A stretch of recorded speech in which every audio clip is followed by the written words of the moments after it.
Under the scorching sun of the Mojave Desert, where life seems impossible to exist, a woman staggers across the burning sand, her eyes dry from tears and despair. This is Mary, a mother who sacrificed her entire life for her son, loving, protecting, and forgiving him unconditionally. But that love was repaid with the coldest betrayal. Her son, Michael, who was once the only light in her life, is now the one who has led her to the brink of death. Without a word of explanation, without a drop of compassion, he abandoned her in the wilderness like a used object. Mary thought that was the end, but fate still had an unwritten chapter. In this barren place, where life is merely a luxury, a buried secret from the past begins to rise. And when the wheel of fate starts turning, Mary will not only fight to survive, she will return. And so the story begins. The heat of the sun burned Mary's skin, making her feel as if her entire body was in flames. The silence of the desert was only interrupted by the sound of the car engine that had stopped in the middle of nowhere. Michael breathed deeply, his sweaty hands gripping the steering wheel, his heart beating strongly, but he couldn't hesitate. Not now. "Get out of the car, Mom." Mary frowned. "What did you say?" "I said get out." His voice was harsh, cutting. This wasn't her son, not the boy she had raised with love, with sacrifices, with sleepless nights. "Michael, this doesn't make sense. What are we doing here?" He didn't answer. He got out of the car without looking at her, walked around the vehicle to open the passenger door. "Come on, Mom." He gently pulled her by the arm, but Mary didn't move. "I don't understand, Michael." Michael sighed, clenching his jaw. "Don't make this more difficult. Just get out of the car." Mary stared at him in disbelief. "Why are you doing this? Is it because of Jessica?" Mary's question hung in the air, stirring memories Michael would rather forget. She had seen it from the beginning. Jessica's cold politeness, the way her smile never reached her eyes when Mary visited. The subtle comments about mother-in-law problems Jessica would make at dinner parties, as if Mary were just an uncomfortable stereotype rather than a person. But he had ignored the signs, convinced that the two women he loved most would eventually form a bond.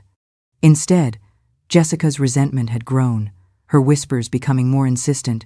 "She's holding you back. She calls too much. She's too dependent on you."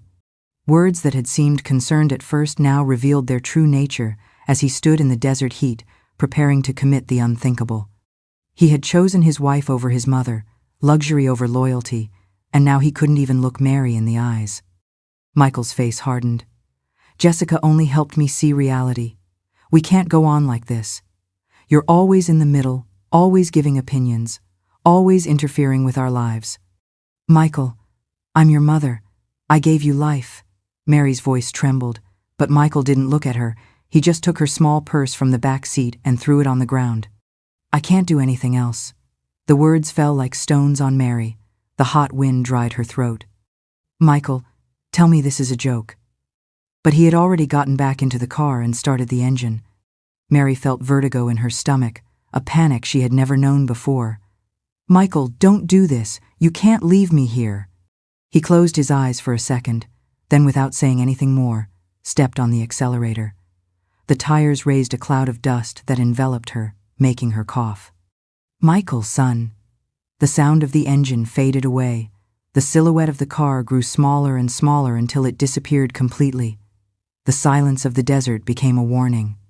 Mary stood there with her breathing agitated, her heart beating at full speed. There was nothing but sand, heat, and miles of arid land. If you think what just happened is cruel, wait until you see what awaits Mary. This story is just beginning. The sweat began to trickle down her face. She put a hand to her chest. "No, this isn't happening." But it was happening. Her own son had condemned her to die. The heat was unbearable. The sun was at its highest point. She tried to breathe deeply, but the dry air hurt her throat. She couldn't stay still. She looked in all directions, seeking anything, any sign of life. Nothing. She couldn't see a single road, not a post, not a shelter. She took a step forward. The sand sank beneath her feet. "Think, Mary, think. If she stayed there, she would die. If she walked aimlessly, she would also die. Fear paralyzed her. But then a thought crossed her mind. If Michael was capable of abandoning her this way, it meant he had never loved her, and that hurt more than the scorching sun on her skin.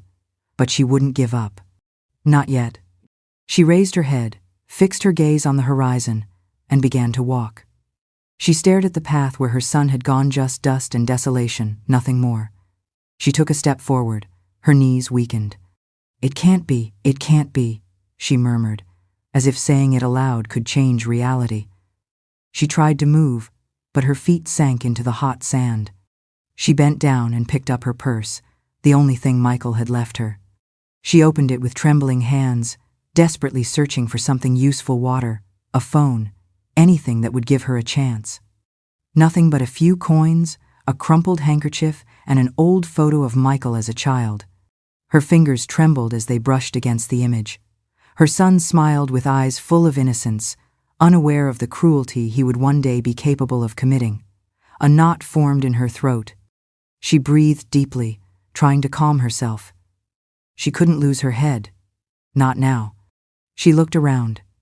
The desert stretched as far as she could see, a plain without trees, without shade, without a trace of life. The hot wind hit her face, raising small clouds of sand that made her squint.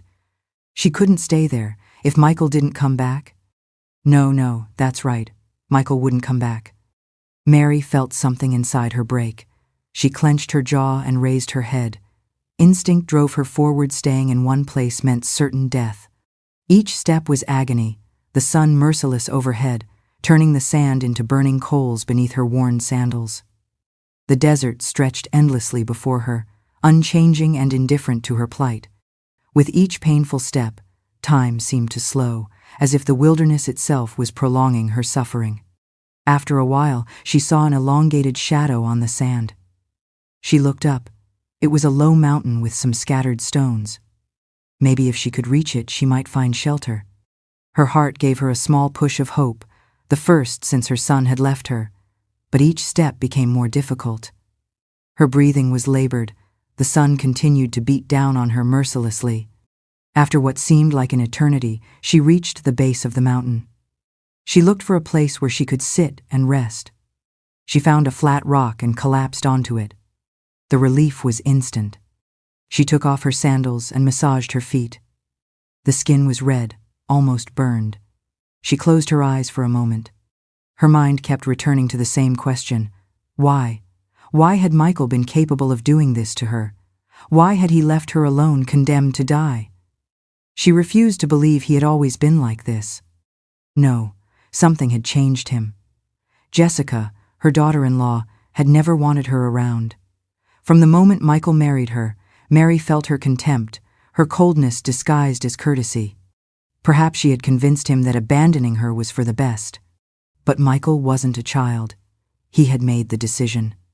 He had left her. The pain in her chest intensified. She brought her hand to her neck, trying to breathe. The hot air burned her lungs. She looked at the sky. The sun was still there, unmoving, giving her no respite. And suddenly, fear hit her with all its force. If she didn't find water soon, she would die. She clenched her fists tightly. No, she wouldn't give up. She stood up, though her legs hurt. She put her sandals back on and looked around, seeking some direction to follow. She couldn't afford to waste time. The sun wouldn't wait for her, and the night in the desert wouldn't be merciful either. Mary moved slowly, dragging her feet across the hot sand. Her steps were clumsy, but she forced herself to keep going. She couldn't stop, not when death lurked in every corner of that infinite desert. The sun continued to punish her skin mercilessly. Her once blue dress was covered in dust, sticking to her body with sweat. Her head ached, a sharp, throbbing pain.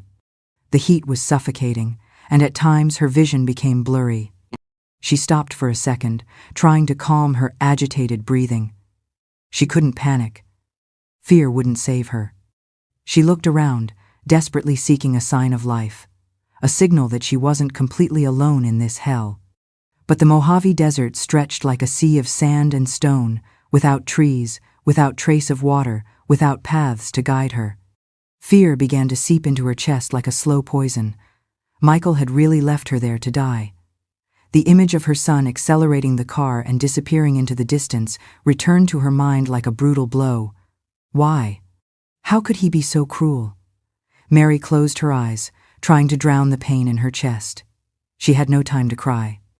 If she lost control, if she let herself be consumed by sadness, she wouldn't last much longer. She took another staggering step, then another. Each movement was a titanic effort. Her legs burned with fatigue, but fear kept her on her feet. She kept walking. She had no idea how much time had passed. Everything was confusing. The sun didn't go down. The heat didn't yield. The desert seemed eternal.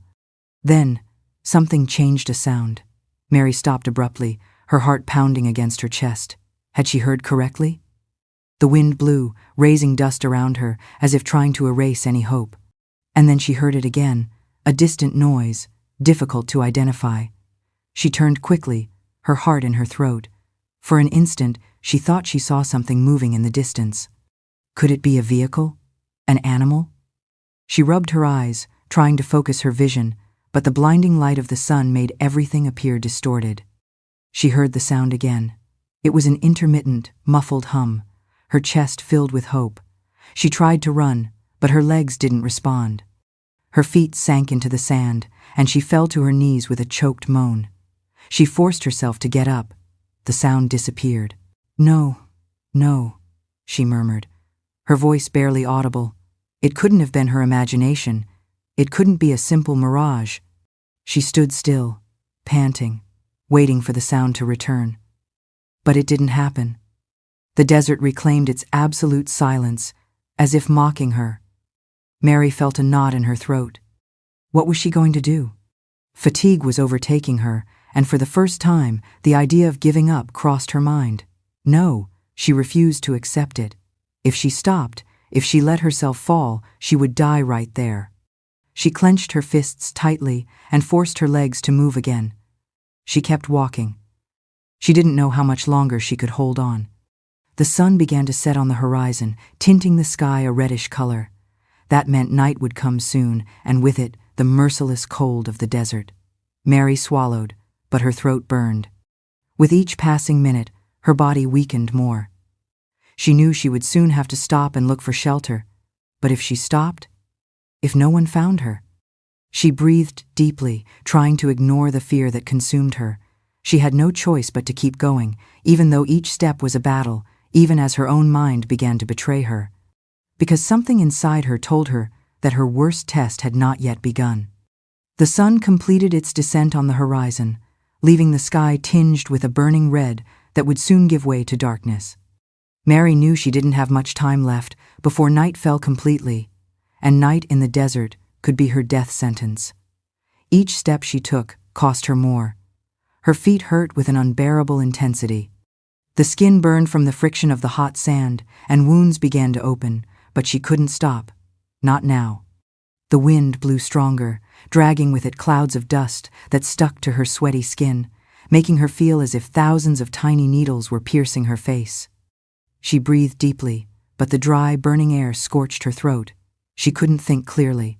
Fatigue made her feel as if her entire body weighed tons.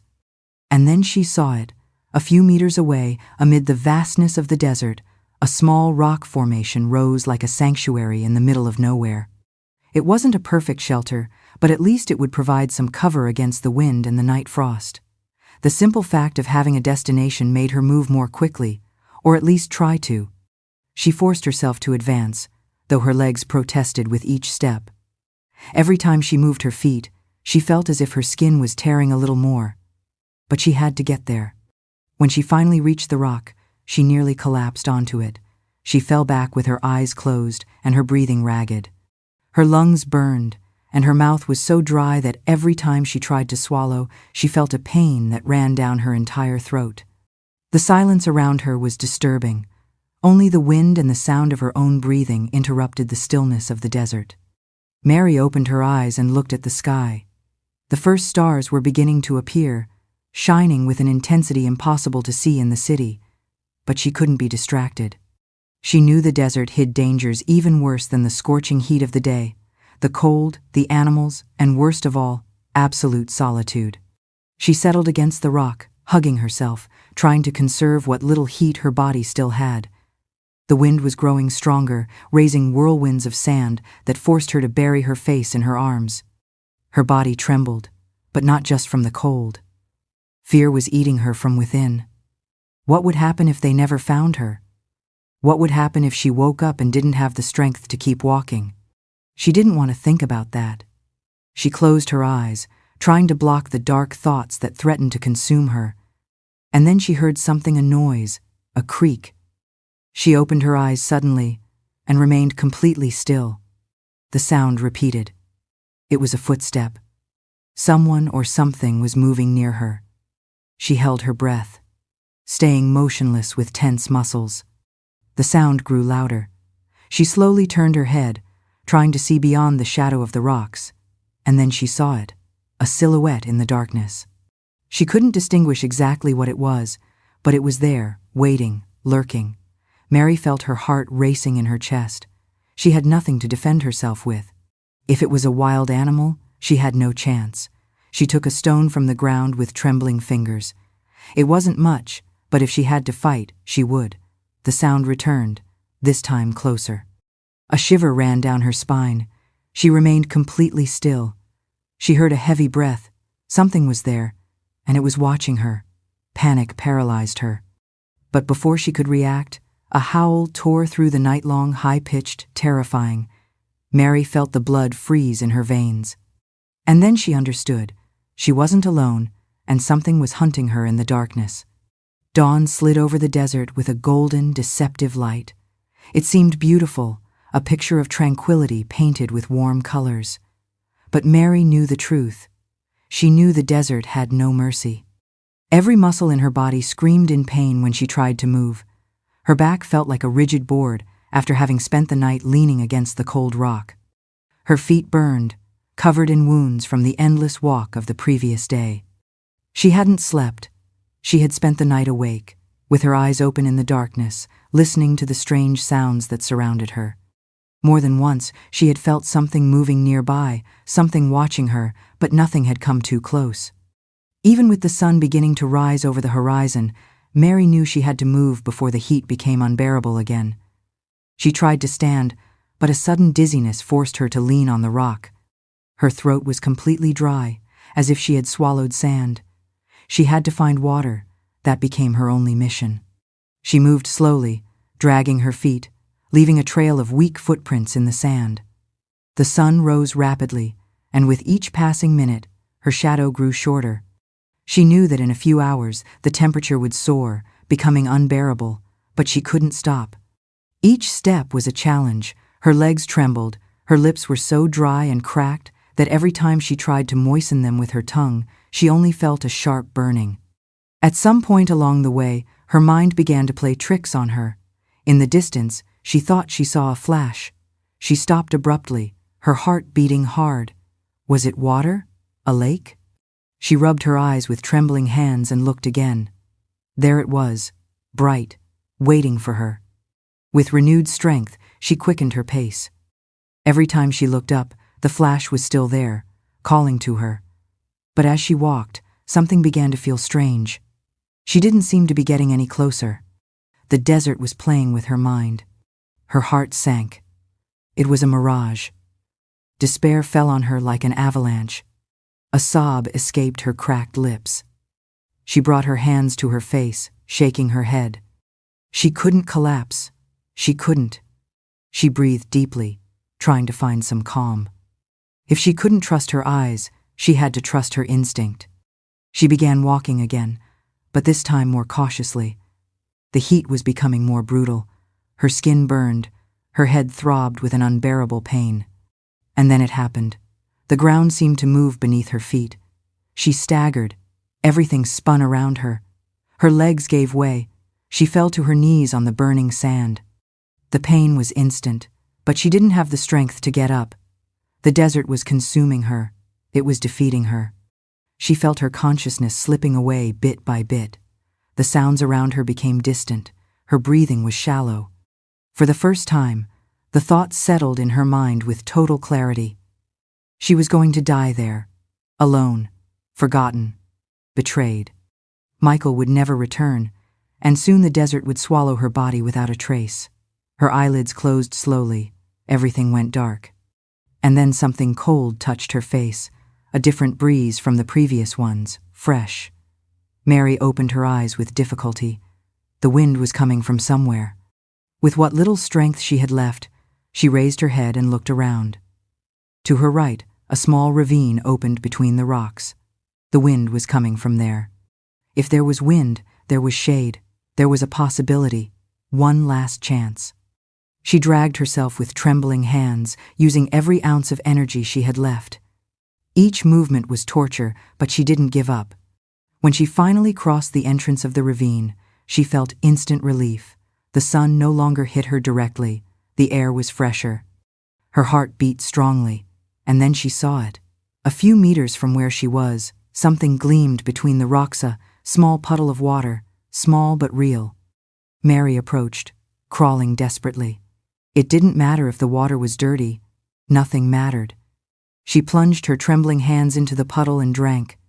The fresh liquid ran down her throat like a miraculous balm. The relief was immediate. The water saved her life. But as she drank, something in the distance made her stop. A sound, a strange murmur. Someone else was there. She wasn't alone. The hum of the air conditioner filled the room with a monotonous sound, but it failed to calm the tension that hung in the air. Michael sat on the edge of the bed, his elbows resting on his knees, his gaze lost on the floor. 2 days had passed since he left his mother in the desert, 2 days in which he hadn't been able to sleep well, in which his mind kept taking him back to that moment. Mary's face when she realized what was happening, her eyes full of disbelief, the trembling in her voice when she pleaded. He had thought that over time he would feel relieved, that getting rid of her would bring peace to his life with Jessica, but it hadn't. Every time he closed his eyes, he saw his mother standing alone in the middle of nowhere, watching as he drove away without looking back. "Michael, please, just get over it." Jessica's voice pulled him from his thoughts. His wife was standing in the doorway of the bedroom, arms crossed and an expression of annoyance on her face. She wore a silk robe and had her hair pulled back in a high ponytail. "I can't sleep." "That's not my problem." Jessica walked with firm steps to the dresser, picked up her phone, and checked the screen without even looking at him. "If you keep walking around with that funeral face, people are going to start suspecting. We said this was for the best, didn't we? So act like a man." Michael ran a hand over his face. "She's my mother, Jessica." She laughed. It was cold. Michael felt a shiver run down his spine. Jessica approached and sat next to him, placing a hand on his knee. "Listen, honey. If you keep this up, you'll end up driving yourself crazy. What we did was necessary. She was getting in the way of our lives too much. Besides, it's not like you're the first son to leave his mother in a nursing home or somewhere else." Michael closed his eyes and exhaled forcefully. I don't know if I can live with this." Jessica stood up abruptly, fed up. "For God's sake, Michael, I married a man, not a crybaby." Michael looked at her, annoyed. "It's not just about her. It's about me, about who I am. Don't start with that. You're a successful man with a bright future. But if you keep wallowing in guilt, you'll end up ruining everything, and I'm not going to stay with a failure." The threat was clear. Jessica didn't need to say more. Michael ran his hands through his hair and stood up. "I need a drink." He left the room without saying anything else. In the kitchen, he took out a bottle of whiskey and poured some into a glass. He stood there, observing the golden liquid while his mind kept reproducing the same image. Mary standing in the desert, getting further and further away in the rearview mirror. He drank in one gulp, but the burning of the alcohol wasn't enough to erase his anguish. What would his mother be doing at that moment? Would she still be alive? He shook his head. He couldn't allow himself to think about that. He decided to focus on his work. He needed to distract himself, to get back into a routine. The next day, he would go to the office early and act as if everything was fine, as if nothing had happened. But what Michael didn't know was that fate wouldn't let him forget so easily. The echo of the wind resonated among the rocks, a hollow, monotonous whisper that accompanied Mary's ragged breathing. Her entire body ached.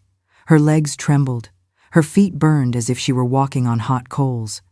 But the worst was the thirst. Although she had found that small puddle of water, her body was already too weak. Each sip she had taken was insufficient to quell the dryness in her throat, the sensation that her skin was cracking from within. She leaned against the nearest rock, trying to regain her strength. Her head pounded forcefully, and her vision blurred at times. She knew her body was giving in, and the worst part was that in this state, her mind was also beginning to betray her. For the first time, she felt she wasn't alone. She pressed her lips together, containing the panic. She breathed deeply and looked around. Nothing. But she felt it. Something or someone was watching her.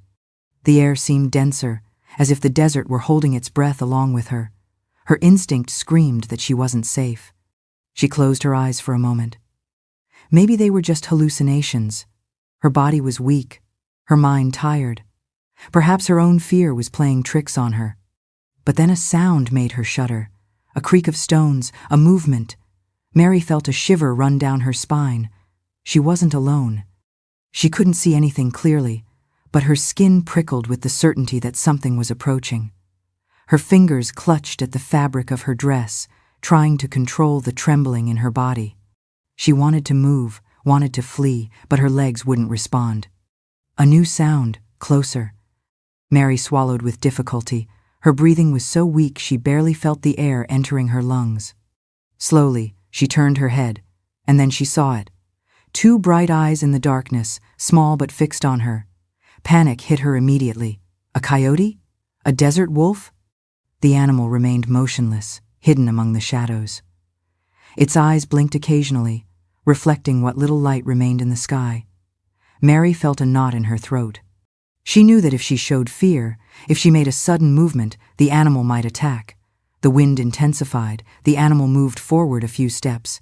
It was small but agilely a desert fox. Mary felt momentary relief. Foxes didn't attack humans, not like coyotes or wolves. But the mere presence of a predator reminded her that she wasn't safe. The animal sniffed the air and then slowly moved away, disappearing among the rocks. Mary exhaled, not realizing she had been holding her breath. But then something worse happened. The air turned colder. The sun had completely set, and with its disappearance, the heat of the desert vanished. A shiver ran through her. Night had arrived, and with the night, the true hell began. The cold was immediate, not a normal cold, but a cutting one, like invisible blades stabbing into her skin. Mary hugged herself, trying to conserve what little heat she had. Her teeth began to chatter.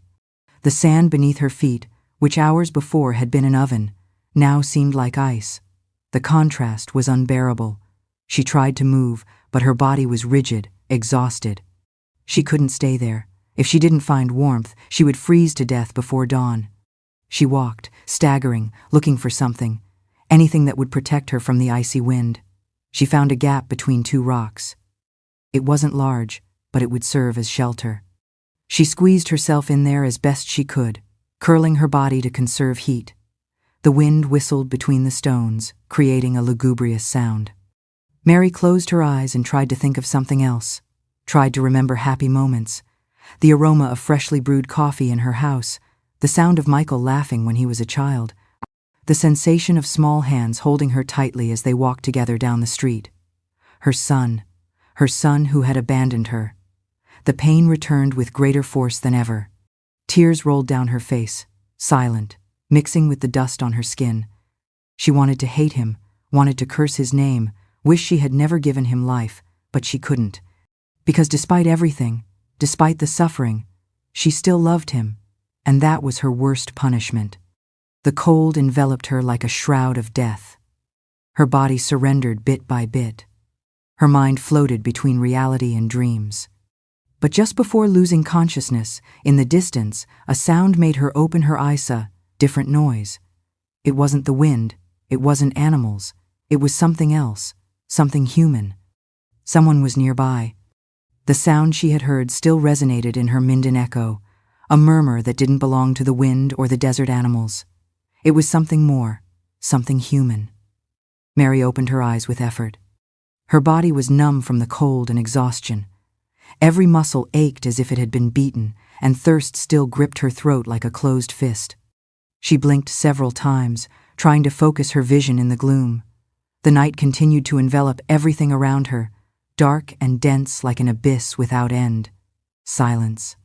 For a moment, she thought she had imagined it, that her delirious mind, dehydrated and feverish, was playing a cruel joke on her. But then there it was again, a faint sound, as if someone were treading on the sand in the distance. She sat up slowly, her heart pounding in her ears. She wasn't alone. Fear slid down her spine like an icy poison. Who could be in the middle of the desert at this hour? She stayed still, listening. Nothing. Her pulse was the only thing breaking the silence. She looked around, but darkness covered everything. She didn't know what to do. If she shouted for help, what if the person there didn't come with good intentions? If she remained silent, would that presence leave without realizing she was there? A knot formed in her throat, and then she saw it. A faint, distant flash, but real. It was a reflection of light. Her heart skipped a beat. A flashlight? A car? Someone else lost like her? She rubbed her eyes desperately. She couldn't lose this opportunity. She took a breath, filling her lungs with cold air, and tried to stand up. Her legs trembled, her body wavered, but she forced herself to stay on her feet. She couldn't let them find her like this. She had to move. She gritted her teeth and began to walk, dragging her feet across the sand. Each step was torture. Her head spun, but she continued moving forward. The reflection appeared again, closely a ray of light bouncing off something. Then an idea crossed her mind. She fumbled in her dress. Her hands found the only thing she had, a piece of glass she had picked up earlier without knowing exactly why. She held it in her trembling hand. If the reflection was light, she could do the same. She turned the glass in her hand, trying to make it catch what little light there was. She tilted it. Nothing. She moved it again. A small flash, insufficient. She pressed her lips together and tried again. This time the reflection shone for a second, and then she saw it. The light, a flashlight moving in the distance. Her chest filled with hope. Someone had seen her. She didn't know who, didn't know how they would react, but it was her only chance. With the last strength she had left, she waved the glass desperately, trying to reflect the moonlight once, twice, and then the light in the distance stopped. Mary held her breath. The silence was absolute for an instant. She feared it was too late, that the person on the other side hadn't understood, that they had confused her with a simple reflection in the sand. Michael collapsed onto the sofa, his head in his hands. He had lost his job. Jessica no longer saw him as a man worthy of her attention. And his mother continued to be a shadow in his conscience, a ghost that tormented him every night. He ran a hand over his face and took his phone. Without thinking too much, he opened his bank account. His eyes scanned the screen, and his stomach turned. The money in his account was no longer enough to maintain the life he had with Jessica. He bit his lip and forced himself to think. He could look for another job, but what company would hire him now? He had been acting like a ghost in the office for weeks before being fired. His reputation was tarnished. He needed money quickly. It was then that an idea crossed his mind. He got up from the sofa and walked to his bedroom. He opened the closet and took out a small wooden box he hadn't touched in years. Inside were several expensive pieces of jewelry that his mother had kept preciously when he was a child. Michael remembered the last time Mary had shown him those jewels. "These belong to your grandmother," she had told him sweetly. "They're the only valuable things we have left." They were family heirlooms, something his mother would never have sold, no matter how difficult things got. But he didn't have that kind of scruples. He took the pieces of gold and put them in a small bag. He left the house without thinking too much, without stopping to consider what he was doing. He knew there was a pawn shop a few blocks ahead. He walked with the bag in his hand, feeling the weight of his decision with each step. When he arrived, the place was almost empty. A man with a gray beard looked at him from the other side of the counter. "What do you have?" he asked with a raspy voice. Michael opened the bag and let the jewels fall onto the glass. The man whistled. "Good pieces. Where did you get them from?" It doesn't matter, responded Michael impatiently. How much will you give me for them? The man inspected them carefully. I could offer you $20,000. Michael gritted his teeth. That's worth much more. The man shrugged. If you want more, find yourself another place. Michael hesitated, but he didn't have time to haggle. Fine. The man took out a wad of bills and handed them to him. Michael took them with trembling hands. He had sold his mother's jewels, the only valuable pieces that Mary had protected all her life. When he left the pawn shop, he felt the air leave him. He couldn't sink any lower. Or could he? He breathed deeply and walked back home, but when he arrived, Jessica was already waiting for him in the living room with her arms crossed. Where were you? She asked with suspicion. Michael dropped the money on the table. Here you have it, Jessica. He had reached the point of no return, and for the first time in his life, he wondered if he still had time to change his destiny. The light of dawn entered timidly through the window, bathing the room with a warm glow. Mary woke up feeling a strange sensation of peace, one she didn't remember having felt in a long time. She stayed in bed for a few seconds, enjoying the sound of the wind brushing against the curtains and the distant murmur of the street. For the first time in a long time, she didn't wake up with her heart constricted by sadness. She got up calmly, fixed the bed carefully, and looked at herself in the mirror. Her reflection returned the image of a different woman. There were still shadows of fatigue on her face, but her eyes were no longer empty. She dressed in a simple blouse and a long skirt, pulled her hair back in a bun, and left the room with firm steps. In the kitchen, Sophie was already preparing coffee. Good morning, she greeted with a smile. Mary returned the smile. Good morning. Ernest went to the store early to arrange the merchandise, but he said he's waiting for you to open. Mary nodded, taking a cup of hot coffee between her hands. I'm glad. I want to work. Sophie observed her attentively. You look different today. Mary blew softly on the surface of the coffee before responding.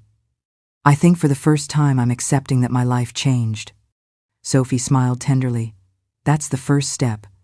When Mary arrived at the store, Ernest was already behind the counter, counting bills and checking the cash register. Good morning, Mary, he greeted without looking up. Good morning, Ernest. What do we have for today? Ernest closed the drawer and turned to her with a smile. New bags of beans and sugar arrived. If you can arrange them on the shelves, I'd appreciate it. Mary nodded and got to work. As she worked, she realized how much she enjoyed the routine of the store. There was something comforting in arranging products, in seeing customers come and go, in hearing the morning greetings from the neighborhood people. Each day, she felt a little more part of something. In mid-morning, an elderly lady with gray hair and a flowered dress entered. Good morning, Mrs. Mary, she greeted with kindness. Mary blinked, surprised. How do you know my name? The woman smiled. Everyone here talks about you. They say Ernest and Sophie saved you and that now you're part of the store. Mary felt a slight warmth in her chest. They've treated me with great kindness. They're good people. The woman took a package of bread and placed it on the counter. And you seem to be too. Mary didn't know how to respond. Before, her life had revolved around being Michael's mother, around existing only for him. But now, for the first time, she felt she was something more than that. I'm glad to see you well, Mrs. Mary, said the woman before paying and leaving the store. Mary remained silent for a few seconds. She felt strong, alive, capable of moving forward. But just when she thought her past was being left behind, a conversation in the store shook her completely. Did you hear what happened to Mr. Michael? Murmured a man near the counter. Mary felt a shiver run down her spine. Ernest, who was attending, looked up with curiosity. Michael, the businessman? Yes, they fired him. They say they let him go a few days ago. Mary's heart began to beat forcefully. And his wife? Asked Ernest. The man made a gesture with his hand. She left. She wasn't going to stay with a bankrupt man. Mary felt her body tense. Michael was alone, ruined, abandoned. For an instant, she didn't know what to feel. Did he deserve her pity, or was it simply the consequence of his own decisions? She breathed deeply and tried to concentrate on what she was doing, but an idea planted itself in her mind like a seed impossible to uproot. Michael was suffering, just as she had suffered. Did that mean she should forgive him, or did it mean that destiny was doing justice? She didn't have the answer, but deep down, she knew she would soon have to face it. Michael woke up with a strange sensation in his chest. Something was wrong. A heavy silence filled the house, one different from what he had endured in recent weeks. He rubbed his face with his hands before getting up. He looked around. His bedroom was disordered, with wrinkled clothes on the chair, empty bottles on the floor, and the curtains closed, preventing the sunlight from illuminating the mess his life had become. But there was something else, an emptiness, something that hadn't been there before. With a strange feeling of unease, he got up and left the room. He walked barefoot down the hallway, his heart beating hard. When he reached the living room, his breathing stopped. Next to the door, neatly aligned, were 3 large suitcases. He blinked several times, trying to process what he was seeing. He didn't need to ask who they belonged to. He knew immediately. Jessica was leaving. For some reason, seeing it with his own eyes hurt more than he had imagined. It wasn't that he hadn't expected it. He had felt the detachment in her voice, in her gaze, in the coldness with which she had treated him since he lost his job.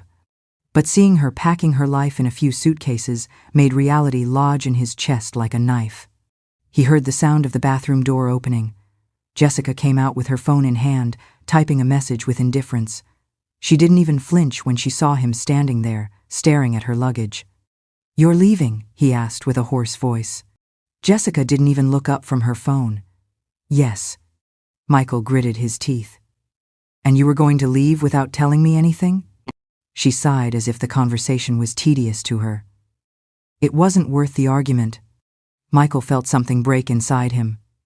"Jessica, we've been together for years, and this is how everything ends?" She finally raised her gaze. That's how things end when a person stops being useful to the other. Michael felt his stomach turn. "I can't believe what you're saying." Jessica put the phone on the table and crossed her arms. "I don't know why you're surprised. You always knew who I was. I never lied to you about what I wanted in life." Michael shook his head. "I thought what we had was real." Jessica let out a cold laugh. "It was, while it suited me." Michael felt a knot in his throat. "What are you saying?" Jessica rolled her eyes. "Look, Michael, you gave me what I needed when it suited me. A good house, stability, comfort. But now you're a ruined man, without a job and without a future. And what does that mean?" She looked at him with disdain. "That you no longer have anything to offer me."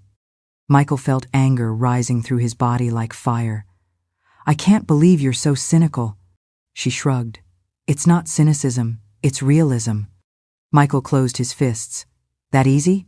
You get rid of me just like that?" "That easy. You got rid of your mother." The words hit him like a bucket of ice water. The entire world seemed to stop. Jessica looked at him steadily with a slight smile on her lips.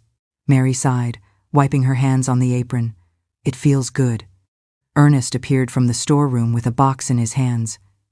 "It seems we're going to have to get used to seeing you here every day." Mary smiled shyly. "If you don't mind, I think I'd like to stay longer." Sophie embraced her affectionately. "This is your home, Mary. Stay as long as you want." Mary felt her eyes moisten. For the first time in a long time, she felt she belonged somewhere. But in the deepest part of her heart, a shadow still lurked, because although she tried to ignore it, she knew that at some point she would have to face her past. The afternoon sun filtered through the store window, projecting long shadows on the worn tile floor. Mary was finishing arranging the coffee jars on the shelf when a shiver ran down her spine.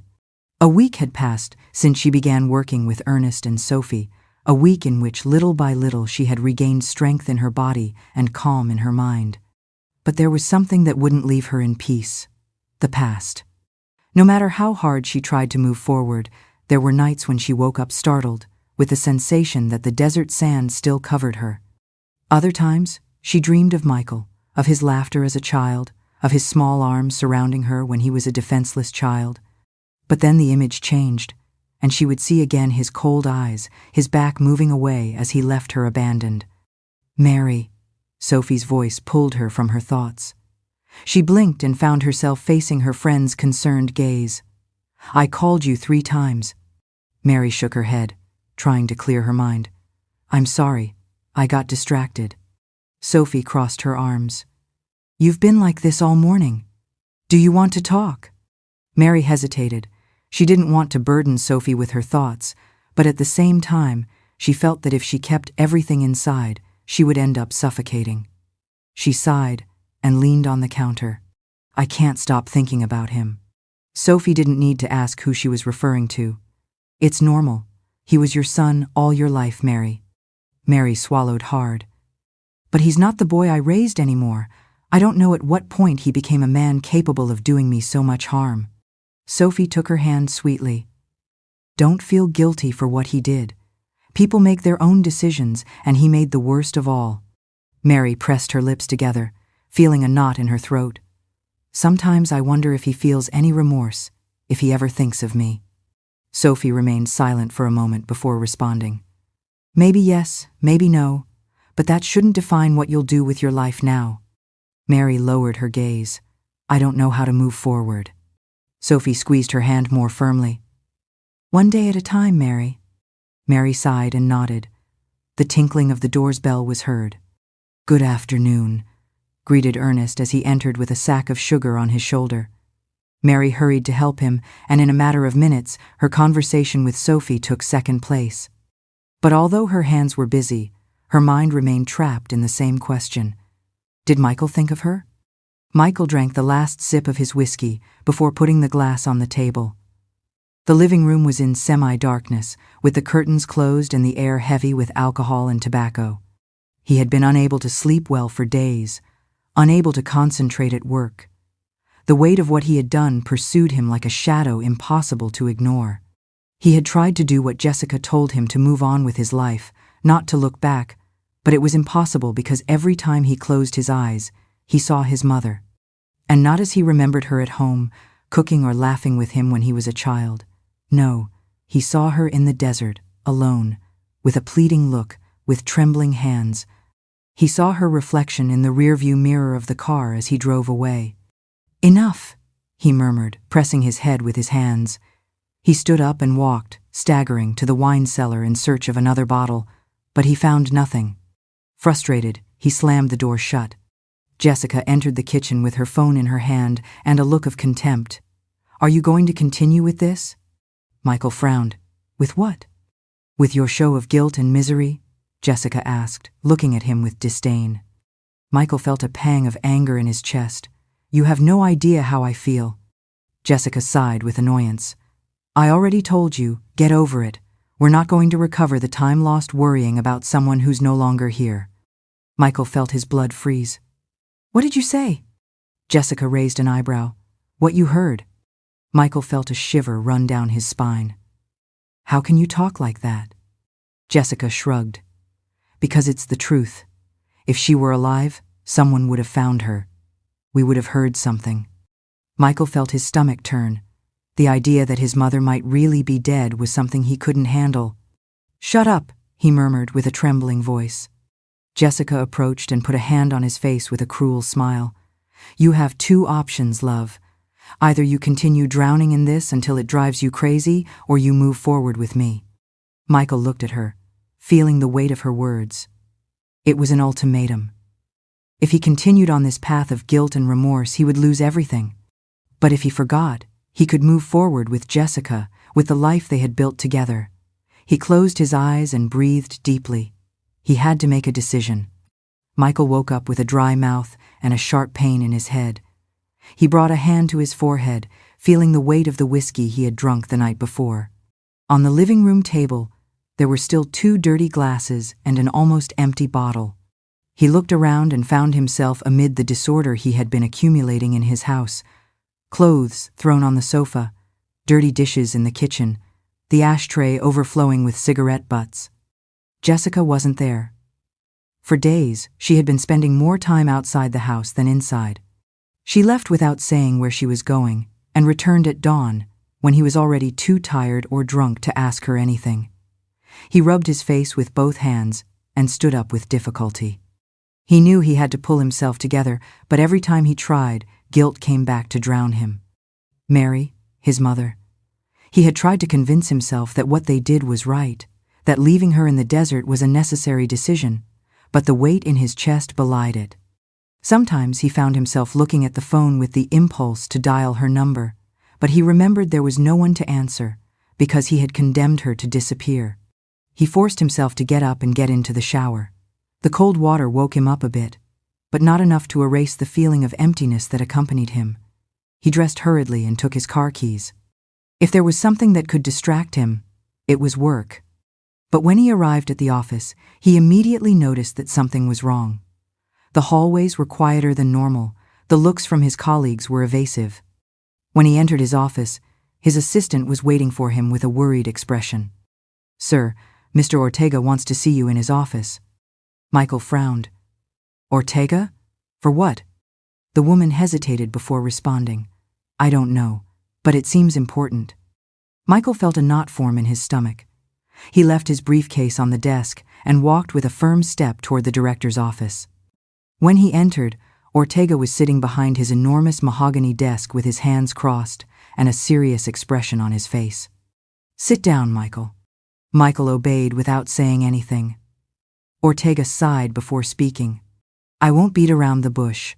The company has made the decision to make some cuts, and your position is among those that will be eliminated." Michael felt the floor disappear beneath his feet. "You're firing me?" Ortega looked at him with pity. "It's not personal. They're decisions from the board of directors." Michael clenched his fists. "I've worked here for years. And your performance in the last month has been concerning." Michael felt his blood boil. "You can't do this to me." Ortega shook his head. "It's already decided. You'll receive your severance next week." Michael was left speechless. He got up from the chair with a pale face. He had lost his job, his stability, all because of the guilt that was eating him from within. He left the office without saying goodbye to anyone. When he arrived home, he found Jessica in the living room, talking on the phone and laughing as if nothing mattered. When she saw him, her expression changed. "So, how did it go?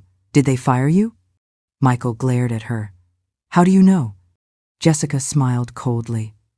"I know everything, Michael. You went from being successful to now having a loser in my living room." Michael stared at her. "Loser?" "Yes, Michael. You've become a burden." Jessica's words were a direct blow to his pride. But what hurt him most wasn't what she said, but the certainty that she really saw him that way, as an encumbrance, just as he had seen his mother. Michael felt a shiver run down his spine. For the first time in his life, he understood what it was to be abandoned and the desperation of knowing it was too late to fix what he had done. Michael remained silent after hearing Jessica's words. Something inside him broke, but not in the way he expected. Until that moment, he had always been afraid of losing her, afraid she would see him as someone weak, as a man who couldn't give her the life she deserved. But for the first time, he wondered if it was really worth continuing with her. Jessica gave him one last look of contempt before taking her purse and leaving the house without saying goodbye. The door closed with a dry bang, leaving behind an unbearable silence. Mary looked up, surprised. "You want me to stay?" "Of course. You have nowhere to go and we have space in the house." Mary felt a mixture of relief and fear. All her life she had been tied to a home that no longer existed, to a son who had abandoned her without looking back. Now a pair of strangers offered her something that not even her own flesh and blood had given her: refuge, company, care. But could she accept it? "I don't want to be a burden to you," she murmured. Sophie shook her head. "You're not. But if you really want to thank us, when you feel better, help us in the store." Mary raised her eyebrows. "You have a store?" Sophie nodded. "We sell basic products in the center of the city. Ernest has worked there all his life, and I help him with what I can." Mary didn't respond immediately. The idea of working again after everything that had happened seemed impossible, but it also filled her with something she hadn't felt in a long time: purpose. "What do you say?" asked Sophie with a smile. Mary inhaled deeply. She had spent her entire life waiting to be valued by Michael, by a son who never saw everything she did for him. Maybe it was time to stop waiting. "I'll try," she responded with a firm voice. As Mary was finding her way in this new life, miles away, her son's world was beginning to collapse. The weight of his actions was catching up to him in ways he never anticipated. Sophie squeezed her hand affectionately. "That's what I wanted to hear." A noise at the door made them turn their heads. Ernest entered with his slow stride and his serious but kind expression. "I see you've already talked about the matter." Sophie stood up. "Yes, Mary agreed to stay and help us in the store." Ernest nodded with satisfaction. "Good decision. No one deserves to be alone in this world." Mary felt her chest tighten. All her life she had thought her place was beside Michael, that he was her only family. But now she had a new opportunity, a new path, and this time she wasn't going to waste it. Michael arrived home later than usual. His head throbbed forcefully, as if a hammer were hitting his skull without rest. He had spent the entire day at the office trying to concentrate on work, on anything that would distract him from the sensation eating him from inside, but he couldn't. No matter how hard he tried, the image of his mother kept appearing in his mind. Mary standing in the desert with a contorted face, her trembling hands trying to hold on to something that no longer existed. Him, her son, her only family, the man who had abandoned her. He sighed forcefully and loosened his tie before opening the door of the house. All he wanted was to drink something strong, take a shower, and sleep. Maybe that way, at least for a few hours, he could silence the voices in his head. But as soon as he set foot in the living room, he knew his night would be even worse than he imagined. Jessica was sitting on the sofa with her legs crossed and a glass of wine in her hand. Her expression was that of someone who had been waiting patiently, with the intention of attacking at the precise moment. Michael frowned. "Why do you have that face?" Jessica took a sip of her wine before answering. "Where were you all day?" "Working, as always." "Ah, of course," she said with a sarcastic smile, "because you're a very busy man." Michael snorted and put the keys on the table. "What's this about, Jessica?" "I'm tired." "I'm tired too," she replied, standing up. She walked toward him with calculated movements, like a predator stalking its prey. "Tired of seeing you with that martyr face, as if you were the victim of all this." Michael closed his eyes for a moment, trying to contain his anger. "I don't want to argue." "Well, I do." Jessica gently pushed him with a finger on his chest. "I want you to stop behaving like a child and accept that we did what we had to do." Michael looked at her coldly. "What we had to do?" "Yes, Mary had no place in our lives." Jessica's words hit his chest like a dagger. "She was my mother, Jessica." Jessica laughed as if what he had just said was ridiculous. "And, did she support you? Did she give you anything?" "No, Michael, she was just a burden." Michael felt his stomach turn. He looked at Jessica as if seeing her for the first time. He always knew she didn't want Mary around. She always saw her as a nuisance. But hearing her speak like this, with that coldness, made a shiver run down his spine. "How can you be so cruel?" Jessica huffed and rolled her eyes. "I'm not cruel, I'm realistic. People who contribute nothing to our lives must leave. It's that simple." Michael felt a pang in his chest. Suddenly, a terrifying idea crossed his mind. "What is it that you really want, Jessica?" His voice came out harder than he expected. She smiled smugly and finished her glass of wine. "I want you to stop lamenting like an idiot." Michael shook his head. "I can't do that, Jessica." Jessica narrowed her eyes. "Then we have a problem." A thick silence fell in the room. Michael looked at her intensely, as if trying to decipher what was hidden behind her words, and then he understood. This wasn't an argument, it was an ultimatum. Jessica wasn't going to stay with a weak man. She wasn't going to stay with someone who carried the burden of past guilt, and if he continued to sink into remorse, she would leave. Michael felt his heart race. All his life, he had done what was expected of him. He had followed every step, every order, and now, after having committed the worst betrayal of his life, he realized he was completely alone, because Jessica never loved him, because his mother was no longer there. Michael felt desperation squeeze his chest, but Jessica just smiled and walked away calmly, as if the conversation hadn't meant anything. "Take a shower, Michael. I don't want you getting into bed smelling like the office." And with that, she left him there, with the certainty that something inside him had changed forever. The morning air entered softly through the half-open window, mixing with the aroma of freshly brewed coffee. Mary opened her eyes slowly, feeling the warmth of the sheets and the softness of the mattress beneath her body. For an instant, she allowed herself to forget where she was, but then reality hit her like lightning. She wasn't in her house. She didn't have a house. She had been abandoned in the desert by her own son, and now she was in the home of two strangers who had saved her life. She sighed, closing her eyes tightly. The sound of footsteps in the hallway made her open them again. The door opened slightly, and Sophie appeared with her usual smile and a cup of coffee in her hands. "Good morning, Mary. How do you feel today?" Mary sat up with difficulty, her muscles still aching from the exhaustion of the past days. "Better. Thank you for everything." Sophie extended the cup of coffee to her. Mary took it with trembling hands, feeling the comforting warmth between her fingers. "Ernest went to the store early, but he said if you feel strong enough, we could go later so you can see it." Mary lowered her gaze, stirring the coffee with the spoon. "I don't want to be a burden to you." Sophie sat beside her on the bed, taking her hand sweetly. "And you're not. But if you need something to keep your mind occupied, the store could help you." Mary remained silent. All her life had been dedicated to her home, to her son, to a family that ended up betraying her. Before her was an opportunity she never imagined, a new beginning. But could she really start anew? She took a sip of coffee and looked at Sophie timidly. "Do you really think I could be useful in the store?" Sophie gave her a pat on the hand. "Mary, the best hands are those that have worked all their life out of love." Those words made Mary's chest tighten. She stared at the coffee cup for a few more moments, and then, with a firm voice, she said, "All right, I want to try." Sophie smiled tenderly. "Then let's finish breakfast and go." The sun shone strongly when Mary and Sophie arrived at the store. From outside, the small business looked modest, with a weathered wooden sign and shelves visible through the shop window.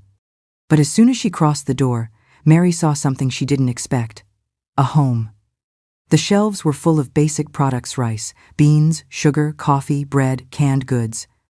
Ernest was behind the counter attending to an elderly lady who was buying bread and eggs. When he saw her, he smiled. "Ah, good that you came.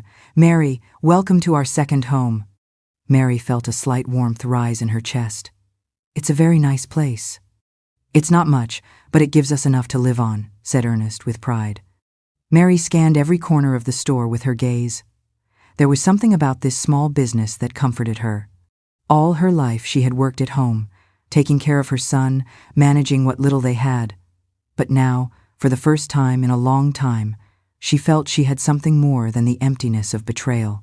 "How can I help?" she asked with a determined voice. Sophie passed her a clean apron. "To start, you could help us with arranging the products." Mary took the apron and put it on with a knot in the back. Her hands felt strangely firm, as if they had suddenly found something to hold on to. Ernest explained to her how to organize the products, how to check the expiration dates, and how to operate the cash register. Mary listened attentively, feeling how bit by bit her mind was filling with something other than the pain of the past. During the following hours, she concentrated on her new job, greeting customers, arranging beans on their shelves, counting change with still clumsy but willing to learn hands. And for the first time in days, she didn't think about Michael. When evening fell, Sophie approached her with a smile.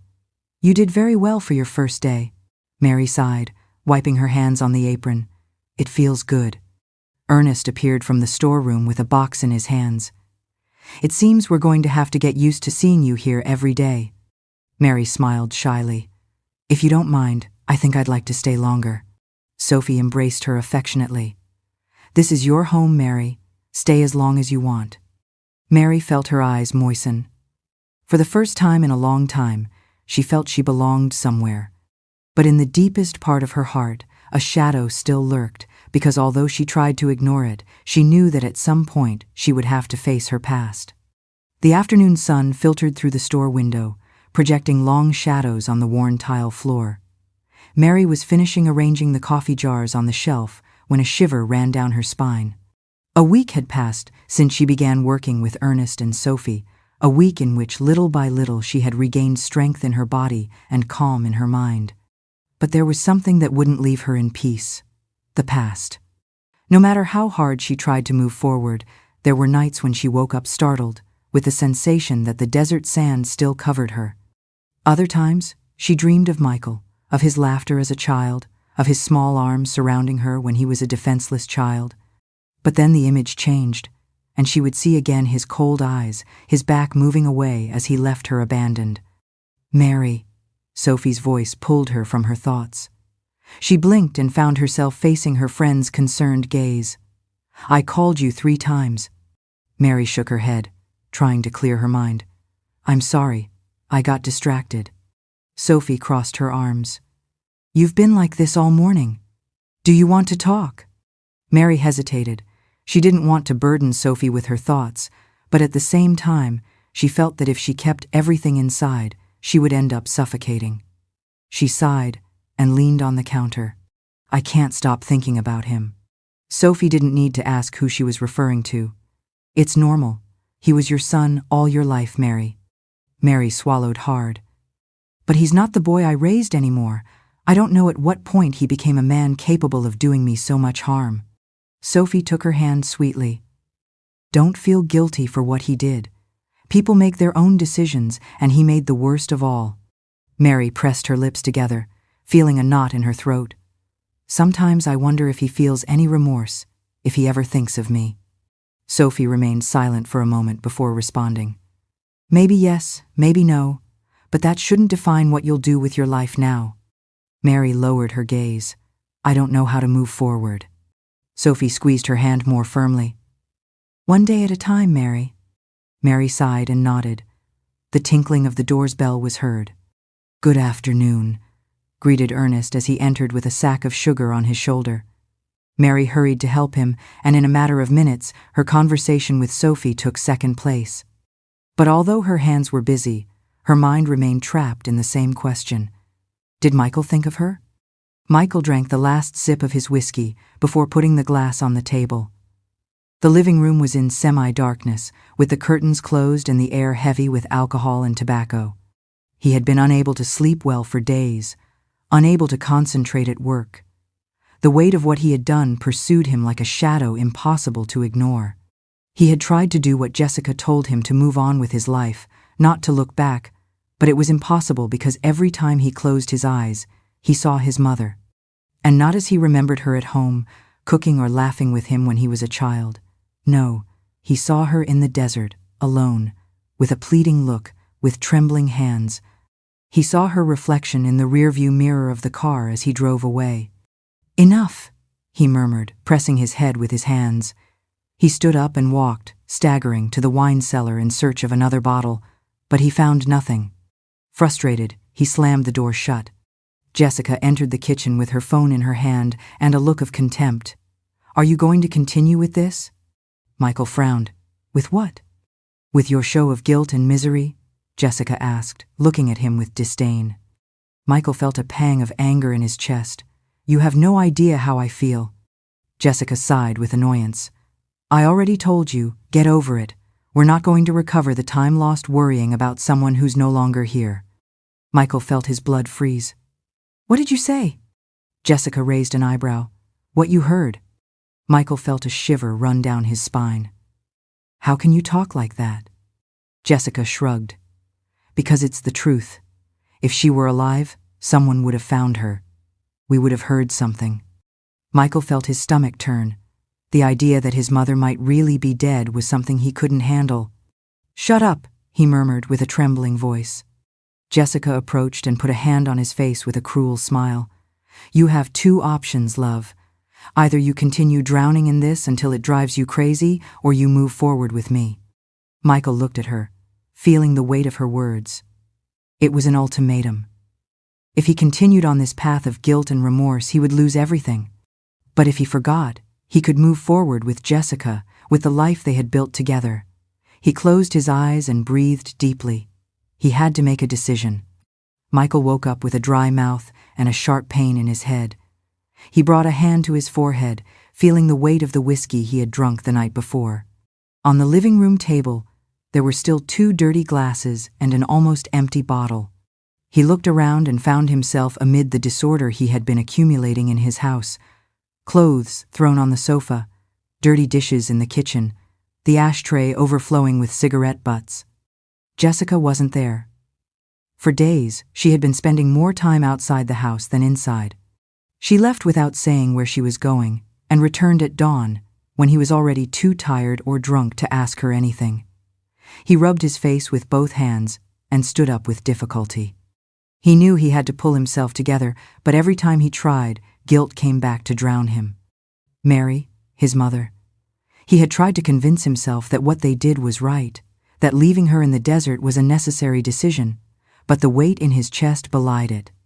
Sometimes he found himself looking at the phone with the impulse to dial her number, but he remembered there was no one to answer, because he had condemned her to disappear. He forced himself to get up and get into the shower. The cold water woke him up a bit, but not enough to erase the feeling of emptiness that accompanied him. He dressed hurriedly and took his car keys. If there was something that could distract him, it was work. But when he arrived at the office, he immediately noticed that something was wrong. The hallways were quieter than normal. The looks from his colleagues were evasive. When he entered his office, his assistant was waiting for him with a worried expression.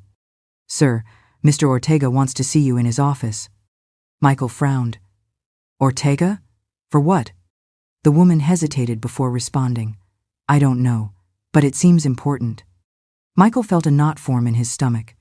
He left his briefcase on the desk and walked with a firm step toward the director's office. When he entered, Ortega was sitting behind his enormous mahogany desk with his hands crossed and a serious expression on his face. "Sit down, Michael." Michael obeyed without saying anything. Ortega sighed before speaking. "I won't beat around the bush. The company has made the decision to make some cuts, and your position is among those that will be eliminated." Michael felt the floor disappear beneath his feet. "You're firing me?" Ortega looked at him with pity. "It's not personal. They're decisions from the board of directors." Michael clenched his fists. "I've worked here for years. And your performance in the last month has been concerning." Michael felt his blood boil. "You can't do this to me." Ortega shook his head. "It's already decided. You'll receive your severance next week." Michael was left speechless. He got up from the chair with a pale face. He had lost his job, his stability, all because of the guilt that was eating him from within. He left the office without saying goodbye to anyone. When he arrived home, he found Jessica in the living room, talking on the phone and laughing as if nothing mattered. When she saw him, her expression changed. "So, how did it go? Did they fire you?" Michael glared at her. "How do you know?" Jessica smiled coldly. "I know everything, Michael.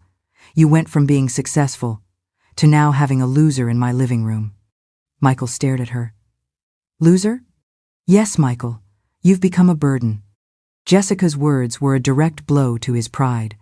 But what hurt him most wasn't what she said, but the certainty that she really saw him that way, as an encumbrance, just as he had seen his mother. Michael felt a shiver run down his spine. For the first time in his life, he understood what it was to be abandoned and the desperation of knowing it was too late to fix what he had done. Michael remained silent after hearing Jessica's words. Something inside him broke, but not in the way he expected. Until that moment, he had always been afraid of losing her, afraid she would see him as someone weak, as a man who couldn't give her the life she deserved. But for the first time, he wondered if it was really worth continuing with her. Jessica gave him one last look of contempt before taking her purse and leaving the house without saying goodbye. The door closed with a dry bang, leaving behind an unbearable silence. Michael collapsed onto the sofa, his head in his hands. He had lost his job. Jessica no longer saw him as a man worthy of her attention. And his mother continued to be a shadow in his conscience, a ghost that tormented him every night. He ran a hand over his face and took his phone. Without thinking too much, he opened his bank account. His eyes scanned the screen, and his stomach turned.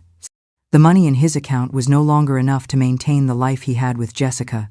He bit his lip and forced himself to think. He could look for another job, But what company would hire him now? He had been acting like a ghost in the office for weeks before being fired. His reputation was tarnished. He needed money quickly.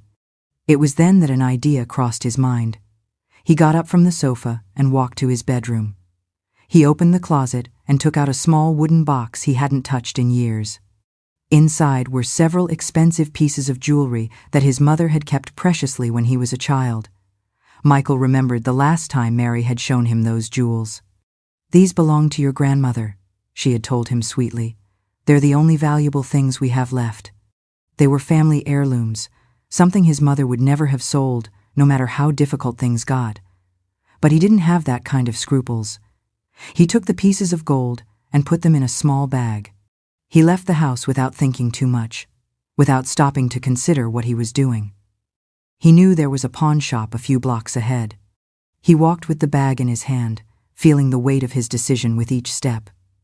When he arrived, the place was almost empty. A man with a gray beard looked at him from the other side of the counter. "What do you have?" he asked with a raspy voice. Michael opened the bag and let the jewels fall onto the glass. The man whistled. "Good pieces. Where did you get them from?" "It doesn't matter," responded Michael impatiently. "How much will you give me for them?" The man inspected them carefully. "I could offer you $20,000. Michael gritted his teeth. "That's worth much more." The man shrugged.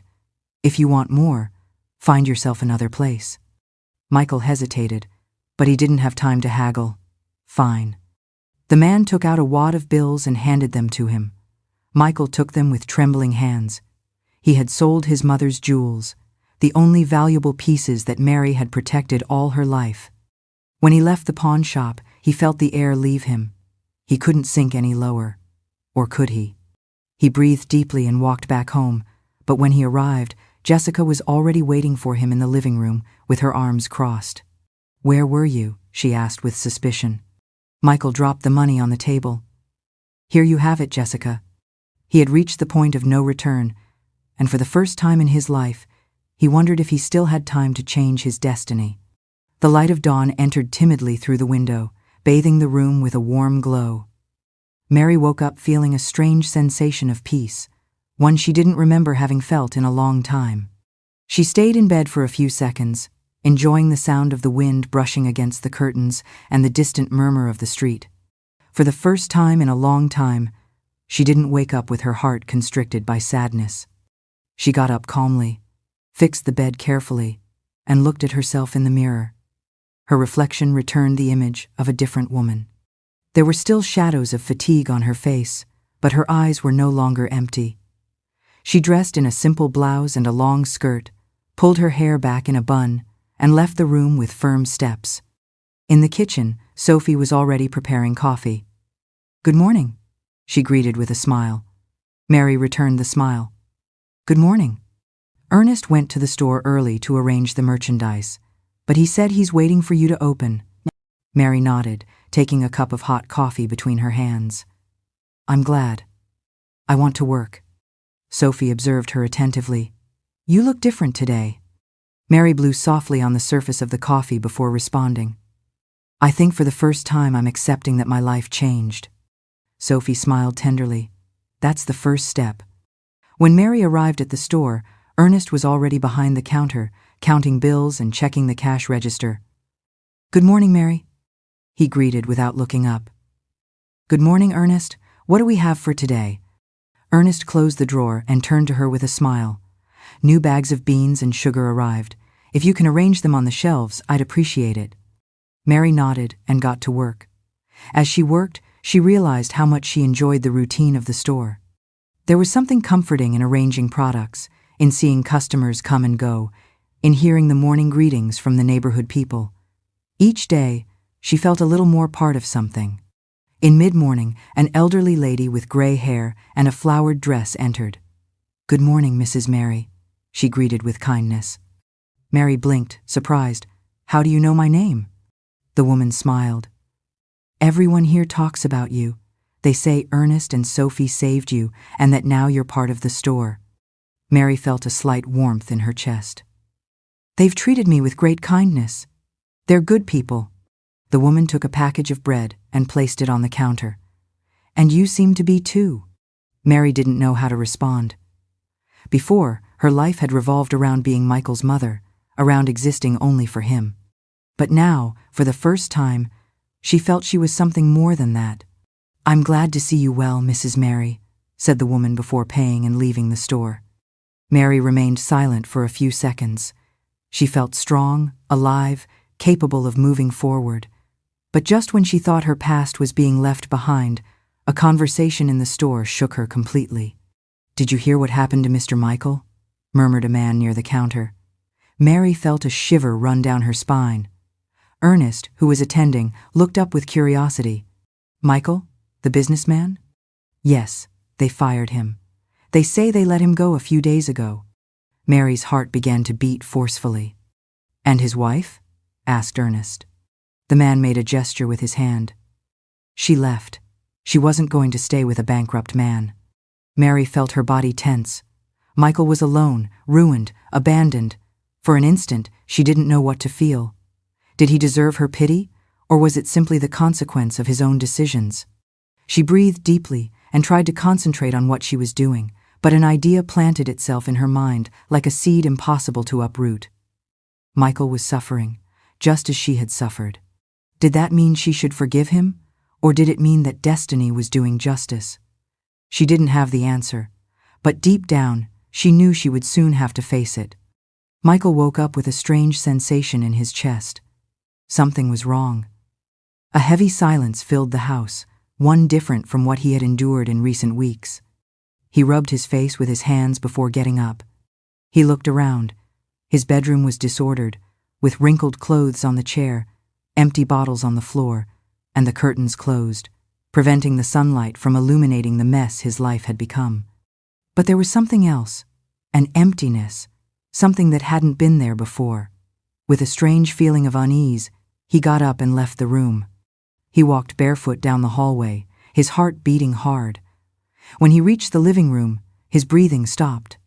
Next to the door, neatly aligned, were 3 large suitcases. He blinked several times, trying to process what he was seeing. He didn't need to ask who they belonged to. He knew immediately. Jessica was leaving. For some reason, seeing it with his own eyes hurt more than he had imagined. It wasn't that he hadn't expected it.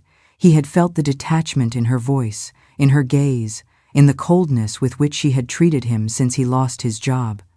But seeing her packing her life in a few suitcases made reality lodge in his chest like a knife. He heard the sound of the bathroom door opening. Jessica came out with her phone in hand, typing a message with indifference. She didn't even flinch when she saw him standing there, staring at her luggage.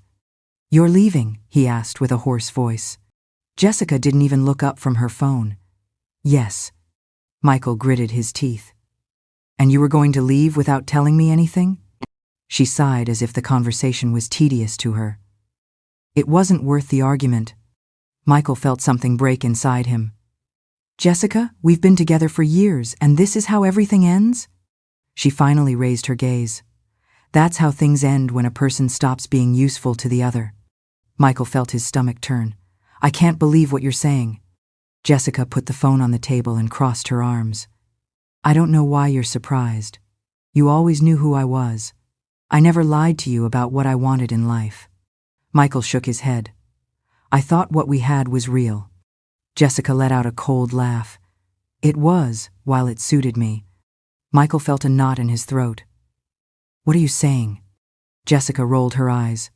"Look, Michael, you gave me what I needed when it suited me. A good house, stability, comfort. But now you're a ruined man, without a job and without a future.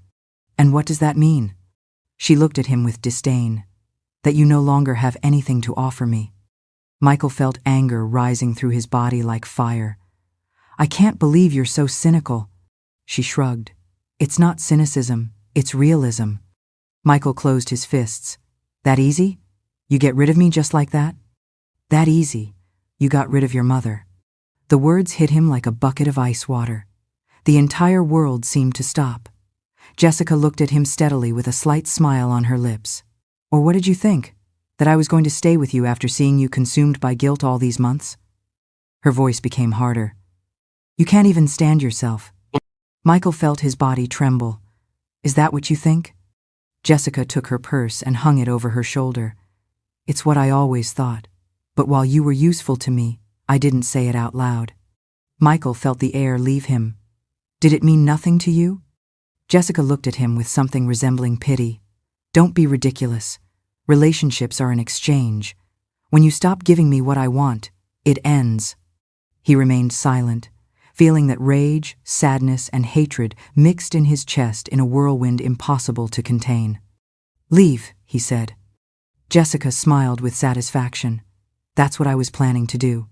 She took the suitcases and walked to the door. Before leaving, she turned one last time. "Don't look for me, Michael. You don't need me, and I don't need you either." And with those words, she left. Michael stood there, watching the door close behind her. The silence that remained in the house was deafening. He collapsed onto the sofa with his head in his hands. He had lost everything: his mother, his job, his wife. The house that once seemed like his refuge now felt like an empty cage. Was this what he deserved? Was this the punishment for what he had done? He had no answers, but something inside him told him this was just the beginning of his true fall. The silence in the house was suffocating.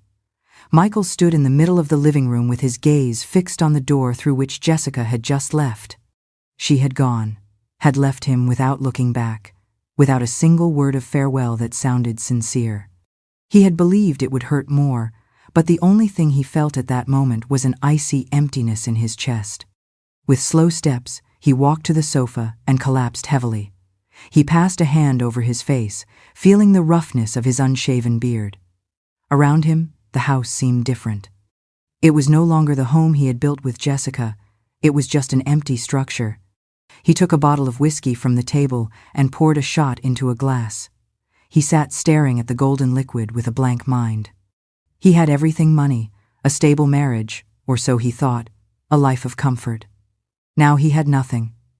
Jessica had abandoned him the moment he ceased to be useful to her. The job that gave him prestige and stability had been taken from him, and the worst was that his mother was no longer there. A shiver ran down his spine. Since he left her in the desert, he had tried to avoid thinking about her, to convince himself that what he did was necessary. But every time he closed his eyes, he saw her again, her pleading gaze, the trembling of her hands, the sound of her voice breaking when she asked him why. Michael swallowed hard and took a sip of whiskey, feeling the burning in his throat. It did him no good to lament. What was done was done. He got up from the sofa and walked to his bedroom. The bed still had Jessica's perfume on it, a cruel reminder that until a few hours ago, his life still had some stability. But she had taken everything she could carry: clothes, jewelry, even the cash savings they kept in the safe. He stood looking at the open closet, now half empty, and let out a bitter laugh. So this is what it feels like to be abandoned. The words floated in the air, as if someone else had said them. He collapsed onto the bed and closed his eyes. For the first time in his life, he understood what his mother must have felt when he left her alone in the middle of the desert. Helplessness, desolation, fear. The difference was that he was in his house, with a roof, with food, with whiskey to numb the pain. His mother had none of that, just sand and the suffocating heat of the sun. Michael felt a knot in his throat. He didn't know if she was alive or dead, and the worst part was that he was afraid to find out. Days passed slowly and heavily. Michael stopped leaving the house. Bills began to accumulate. The refrigerator was almost empty. He no longer had money. The little cash Jessica hadn't taken had gone to alcohol and cigarettes. He felt trapped in a cycle of self-destruction from which he couldn't escape. He stayed awake until dawn, drinking and smoking. He woke up late with a throbbing head and a dry mouth. Time became a blurry concept. He didn't know if it was Monday or Saturday. All he did was remember his mother's words, her laughter when he was a child, her tenderness when caring for him when he fell ill, and the last image he had of her, standing in the desert, watching as he drove away. Michael gritted his teeth and threw the glass against the wall. The crystal shattered, scattering across the floor. He breathed agitatedly, with closed fists. He couldn't continue like this. He couldn't live with this guilt. He got up and staggered to the bathroom. He looked at himself in the mirror and almost didn't recognize himself. Deep dark circles, pale skin, eyes reddened by alcohol and insomnia. He gripped the sink forcefully. He couldn't continue to sink. Not like this. He needed to do something. He needed answers. He needed to know if his mother, if Mary, was still alive. Michael looked at himself in the bathroom mirror and barely recognized the man who returned his gaze. Deep dark circles, pale skin, and chapped lips. He seemed to have aged 10 years in just a few weeks. He turned on the faucet and splashed cold water on his face, but neither the water nor the air entering through the window could alleviate the feeling of oppression in his chest. He had no job, no money, no Jessica, and worst of all, he didn't have his mother. He stood in front of the mirror, breathing heavily, with water dripping from his chin. Suddenly, a thought crossed his mind like a sharp dagger. What if Mary was dead? The air caught in his throat. Since he abandoned her in the desert, he had never dared to find out what had happened to her. He had lived in denial, pretending his life could move forward, but the truth was that his life had crumbled the moment he left her behind. He moved away from the mirror and left the bathroom with heavy steps. He walked through the empty house, feeling that every corner was judging him.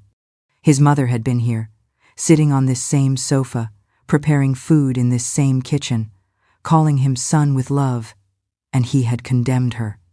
He sat on the edge of the bed and took his phone. He could search for her name on the internet, in some news, but the fear of finding the worst paralyzed him. He spent several minutes looking at the screen without daring to do anything until he finally made a decision. He stood up abruptly and left the house. He needed answers. Hours later, Michael was sitting at a table in the cafe where he used to go when he still had a job. He had spent all afternoon asking in hospitals, in shelters, even in police stations, but no one knew anything about Mary. It was as if the earth had swallowed her. He took a sip of cold coffee, feeling that desperation was beginning to take hold of him. She couldn't have disappeared without a trace. Michael looked up upon hearing his name. A man with graying hair and a serious gaze was observing him from the entrance of the cafe. Michael recognized him immediately. It was Mr. Anthony, an old friend of his mother. His stomach tightened. Anthony walked to his table and sat across from him without asking permission. "I didn't expect to find you here," he said with a firm voice. Michael swallowed hard. "I was just having coffee." Anthony looked at him steadily. "I haven't seen you for months, since Mary disappeared." The air suddenly became dense. Michael shifted in his seat. "I don't know what you're talking about." Anthony rested his elbows on the table. "Don't play dumb, Michael. Everyone knows you threw her out of your house." Michael felt a knot in his throat. "It wasn't like that." "Then tell me where Mary is." Michael felt the weight of guilt crushing him. "I don't know." Anthony tightened his lips with an expression of contempt. "If something happened to Mary, it will be your fault." The words hit him like a punch to the stomach. Anthony stood up and gave him one last hard look. "I hope you can live with yourself." And without saying more, he left. Michael remained alone at the table with trembling hands. No, he couldn't live with himself, not like this. He stood up with a single thought in mind. He had to find his mother, no matter what. Michael left the cafe with trembling hands and his mind in a whirlwind. Anthony's words continued to resonate in his head. If something happened to Mary, it will be your fault. He couldn't continue to evade his past spent months drowning in his misery, blaming destiny, lamenting having lost everything. But now he understood that the only thing that mattered was knowing if his mother was alive, and if she was, what would he do about it? He stopped on the sidewalk, breathing with difficulty. He thought of returning to his house, hiding among bottles of alcohol, and postponing the search until the weight of guilt consumed him completely. But he couldn't allow himself more cowardice. He took out his phone with trembling fingers, looked for Mary's contact, and called. The tone rang once, twice, 3 times, and then the automatic message, "The number you dialed is not available." Michael closed his eyes in frustration. He ran a hand through his hair and tried to think clearly. If his mother was alive, Someone must know something. The last time he saw her was in the desert, but he couldn't go back there. It wouldn't serve any purpose. So where to look? Hospitals, shelters, places where they helped vulnerable people. Maybe, just maybe, someone had found her and taken her to a safe place. It was a remote possibility, but it was all he had. He breathed deeply and began to walk, determined to find her. He spent the next few hours touring the city. He went to hospitals, asked at the reception if there were records of an elderly woman who had been admitted in recent months. Nothing. He visited shelters for homeless people, described his mother, asked if anyone had seen her. Nothing. He tried with the police, with social assistance centers. No one had information. Each negative response was another blow to his already worn-out hope. He walked through the city like a lost man, feeling that with each step, the possibility of finding Mary vanished more. Finally, when the sun began to set, his steps led him to a small church in the center of Phoenix. He stopped in front of the wooden doors without knowing why he had ended up there. Maybe because deep down, he needed a miracle. He entered in silence and found himself in a calm environment. The light of candles flickered on the altars, and a few people prayed in the pews. He walked to the back of the church and collapsed onto an empty bench. For the first time in a long time, he felt he didn't have the strength. He rested his elbows on his knees and covered his face with his hands. He didn't know how to pray. He had never been a man of faith. But at that moment, he murmured in a low voice, "I just want to know if she's alive." The sound of soft footsteps made him look up. A priest with graying hair approached with a kind smile. "Good afternoon, son. Do you need help?" Michael swallowed hard. "I'm looking for someone." The priest sat beside him. "Who are you looking for?" Michael closed his eyes for a moment before responding. "My mother." The priest looked at him attentively. "What's her name?" "Mary." There was a brief silence. Then the priest narrowed his eyes as if trying to remember something. "Mary?" Michael felt his heart beating strongly. "Do you know her?" The priest didn't respond immediately. He remained thoughtful before slowly nodding. "I don't know her directly, but I think I know who you're talking about." Michael felt the air catch in his throat. "Where is she?" The priest stood up. "Come with me." Michael followed him with his nerves destroying his stomach. They left the church and walked down a narrow street until they reached a small community dining hall. The priest pointed to the entrance. "Here we help people in need. A few months ago, a man who works with us told me about an older woman who arrived in very bad shape, dehydrated, and with wounds on her feet." Michael felt his legs tremble. "Was it her?" The priest sighed. "I don't know with certainty, but if Mary was on the street, there's a great possibility that someone here knows something about her." Michael clenched his fists. "I need to see her." The priest looked at him calmly. "First, you need to prepare yourself." Michael frowned. "Prepare myself for what?" The priest put a hand on his shoulder. "For the possibility that she may not want to see you." Michael felt the ground open beneath his feet. He hadn't thought about that. If Mary was alive, if he had really found her, what would happen if she didn't want to know anything about him? He closed his eyes and breathed deeply. It didn't matter. He had to see her, had to try, because if he didn't, he would never be able to forgive himself. "I'm ready," he murmured. The priest nodded and guided him to the entrance. Michael crossed the door with his heart in his throat, and at that moment, his life changed forever. Michael crossed the door of the community dining hall with his heart pounding in his chest. He didn't know what he expected to find on the other side. He only knew that after so much time living in denial, he was finally facing the only truth that really mattered, if his mother was alive. The priest guided him down a narrow hallway with worn walls.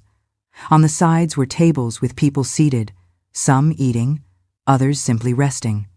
A couple of volunteers cleaned dishes, and the aroma of freshly baked bread filled the air. Michael felt a knot in his throat. He had spent months sinking into his own misery, drowning in alcohol and guilt, while his mother could have been in a place like this. "Brother Andrew," called the priest to a tall man with graying hair who was organizing boxes of food.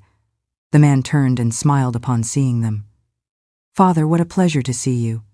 "Andrew, this young man is looking for someone." The man looked at him with curiosity. "Who are you looking for?" Michael felt his stomach tighten. "My mother. Her name is Mary." Andrew narrowed his eyes as if trying to remember. "Mary?" Michael nodded impatiently. "Yes, she was missing for months." Andrew frowned and crossed his arms. "I think I know who you're talking about." Michael felt a shiver run down his spine. "Where is she?" Andrew sighed. "I don't know with certainty, but I remember that a few months ago they brought an older woman here in very bad shape." The world of Michael seemed to stop. "Was it her?" Andrew tilted his head. "I don't know her name. She could barely speak when they found her. She was dehydrated, injured. They said she had been left in the desert." Michael felt the air leave him. It was her. It was Mary. There was no doubt. Andrew continued. "She was here for a couple of days, but then a family took her away." Michael narrowed his eyes.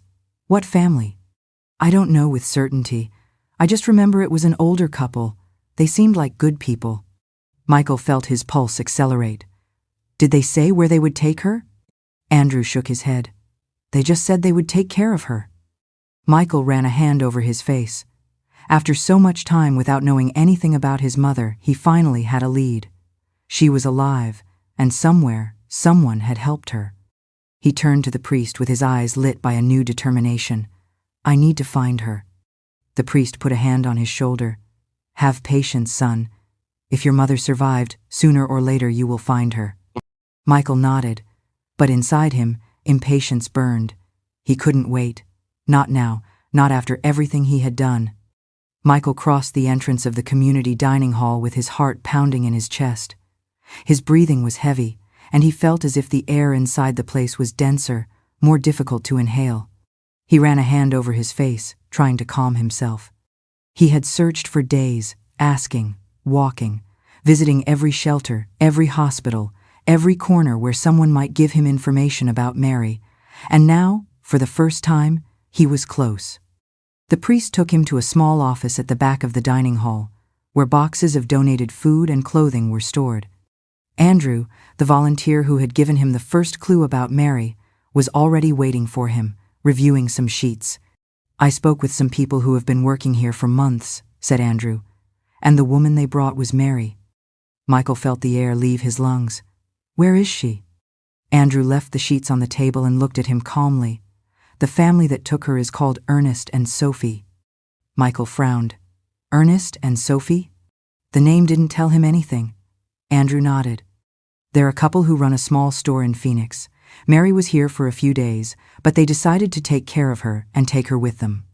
Michael felt the ground shake beneath his feet. His mother was alive, and not only that, she had found a new home. A pang of emotion, fear, and anxiety hit him full force. "I need to see her," he said with a firm voice. Andrew crossed his arms. "Michael, before you go, I want you to understand something." Michael swallowed hard. "What?" "Mary is not the same woman you left in the desert." Michael felt his stomach turn. "What do you mean?" Andrew sighed. "When she arrived here, she was broken, but she found in Ernest and Sophie a refuge, a family." Michael clenched his fists. "I am her family." Andrew looked at him seriously. "Are you sure she sees you the same way?" Michael felt the impact of those words was stronger than anything else. He had never considered that possibility that his mother might no longer see him as her son, that he might no longer have a place in her life. Fear settled in his chest like an unbearable weight, but he could no longer retreat, not after having come so far. He turned to the priest. "Tell me where the store is." The priest looked at him with compassion and nodded. "I'll take you." Michael breathed deeply and followed him. With each step he took, he felt his life was about to change forever. The car advanced slowly through the streets of Phoenix. Each meter it traveled felt like an eternity for Michael, seated in the passenger seat with sweaty hands on his legs. He looked out the window with his stomach in knots. The priest drove in silence, giving him space to assimilate what he was about to do. "Are you sure about this, Michael?" asked the man without taking his eyes off the road. Michael swallowed hard and nodded slowly. "Yes, I have to see her." The priest sighed, and turned onto a narrow street where small local businesses filled the sidewalks with boxes of fruit, water jugs, and signs worn by the sun. "There's the store," he finally said. Michael looked up, and his heart stopped for a moment. It was a modest business with a wooden sign hanging over the entrance. Through the glass of the door, the shelves full of basic products and the counter where an older man arranged some bags of rice could be seen. But the only thing Michael saw was her. Mary was at the back of the store with an apron tied around her waist, taking packages of coffee out of a cardboard box. Michael felt the air leave him. His mother was alive. Not only that, she looked well, much better than he remembered. This wasn't the fragile and submissive woman he had left behind. This wasn't the desperate mother who pleaded in the desert. This Mary had her hair pulled back in a neat bun. Her movements were firm and sure. She was standing, working, living without him. Michael felt a pang of pain in his chest. The priest observed him cautiously. "Michael, listen to me. You don't know how she's going to react." Michael nodded, still with his gaze fixed on his mother. "I know. Maybe she doesn't want to see you." Michael felt his throat tighten. "I know that too." The priest sighed. "Then go calmly." Michael nodded once more and opened the car door. Each step he took toward the store felt as if he were walking on glass. When he was in front of the entrance, he breathed deeply and put his hand on the doorknob. The door opened with a slight tinkling of the bell, and Mary, distracted with her work, didn't turn immediately, but Ernest did. The man who was arranging products near the counter looked up and frowned upon seeing him. "How can I help you?" he asked in a dry tone. Michael felt his legs tremble. "I'm looking for Mary." At that moment, his mother raised her head. Her gaze crossed with Michael's. Time seemed to stop.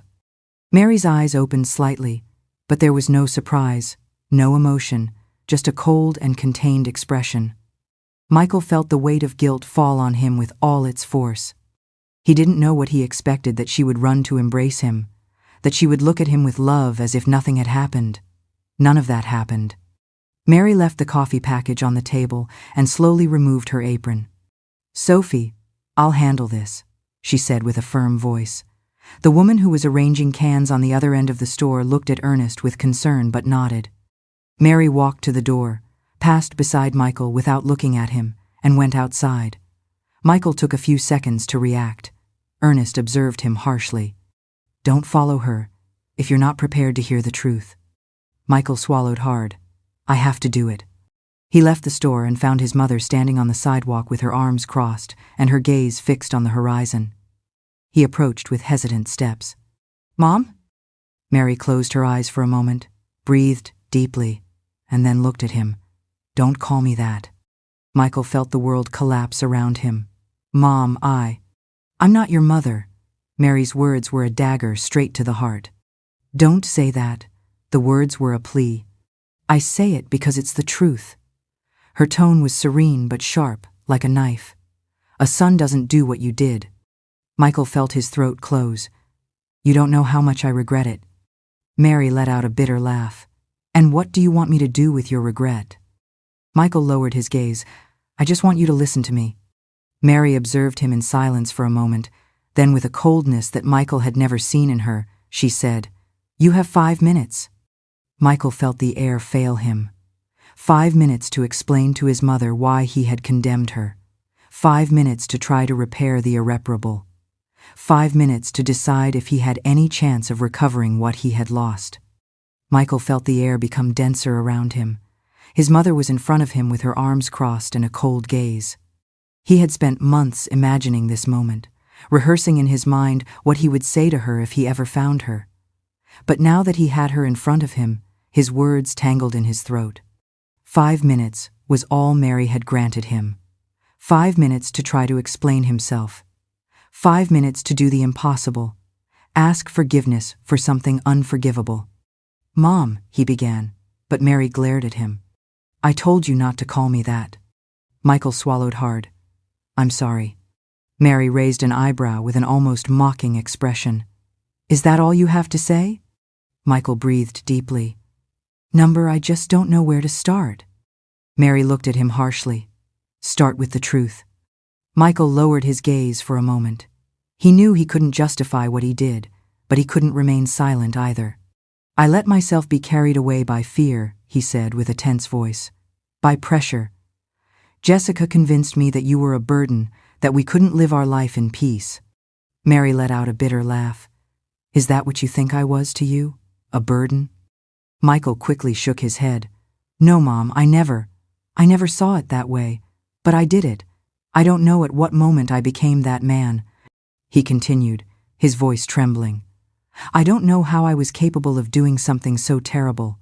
But every day, every night, I've lived with the weight of my guilt." Mary observed him with pressed lips. "And what do you expect me to do with your guilt, Michael?" Michael felt a knot in his throat. "I don't know. I just want you to know that I regret it, that if I could go back in time, I would do anything to avoid it." Mary frowned her lips and looked away for an instant, as if she were debating between what she felt and what she should do. "You can't go back in time," she finally said. Michael nodded. "I know." There was a thick silence between them. Mary breathed deeply, closing her eyes for a second. "For months," she said with a low but firm voice, "I thought I was going to die there. I felt the heat burning my skin, the thirst drying my throat, my body weakening bit by bit. And at every moment, the only thing I thought was, my son left me here." Michael closed his eyes, feeling that his mother had just given him the final sentence. "I thought of you every day, Michael. I thought of the child I raised with love, of the man you became. I wondered if you had ever regretted it, if you had even looked back after abandoning me." Michael felt his hands tremble. "I did." Mary looked at him intently. "But you didn't come back." Michael had no response for that. "I didn't know how to do it. I got lost. I lost my job. Jessica left me. My life crumbled, and still the only thing that mattered was finding my mother." Mary let out a deep sigh, but her expression remained indecipherable. "And what do you expect from me now?" Michael felt small. "I just want you to forgive me." Mary looked at him in silence for long seconds. "Will forgiveness erase what you did? Will it make the pain disappear?" "Number. Then tell me, Michael, why should I forgive you?" Michael felt desperation squeeze his chest. "Because I love you. Because you're my mother." Mary narrowed her eyes. "Do you realize how ironic that sounds?" Michael lowered his head. "I know, but it's the truth." Mary sighed and crossed her arms. "I don't know if I can forgive you, Michael." Michael felt his stomach drop. "Mom, don't say that." She interrupted him firmly. "You made a decision when you left me in that desert. I also had to make a decision after that, and I chose to live without you." Michael felt hope escaping like sand between his fingers. "Don't say that." Mary looked at him with a coldness he had never seen in her before. "You're right about one thing," she said slowly. "I am your mother, and I loved you more than anything in this world." Michael held his breath. "But that doesn't mean I have to return to my life as if nothing had happened." Michael felt the blow in his chest. His mother didn't hate him, but she wasn't willing to accept him back so easily either. "Your time is up, Michael," Mary said with a firm voice. "Return to your life. I already have mine." Michael looked at her with eyes full of plea. "Mom." But Mary was already entering the store again. The door closed behind her, leaving Michael alone on the street with his soul in pieces. He hadn't completely rejected him, but he hadn't forgiven him either.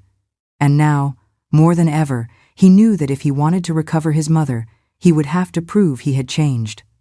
Michael stood in front of the store, feeling how the door recently closed by Mary completely isolated him from her world. For the first time in his life, his mother had pushed him away in a definitive way. She was no longer his mother. She no longer called him son. He himself had turned her into a stranger. He closed his eyes for a moment, trying to find strength where he had none. Desperation clouded his mind, but he knew he couldn't leave. Not yet. He slowly turned his head and saw through the glass of the store Mary was back at the counter, continuing with her work as if he had never been there, as if his presence meant nothing. Michael felt his chest compress. But before he could move, he heard the sound of footsteps approaching behind him. He turned and found Ernest with his arms crossed, looking at him with a serious expression. "Are you finished?" Michael swallowed hard. I don't know. Ernest narrowed his eyes. Don't pressure her. Michael clenched his fists. I'm not here to pressure her. I just want to see her. Ernest sighed and lowered his arms. Let's talk. Michael followed him without protesting. Ernest walked to the back of the store, where there was a small patio with a couple of old metal chairs. He sat in one and pointed to the other for Michael to do the same. Michael collapsed into the chair with slumped shoulders. I didn't expect her to receive me with open arms, he murmured. Ernest let out a dry laugh. Really, Michael? Michael rubbed his face with his hands. I don't know what I expected. Ernest observed him calmly.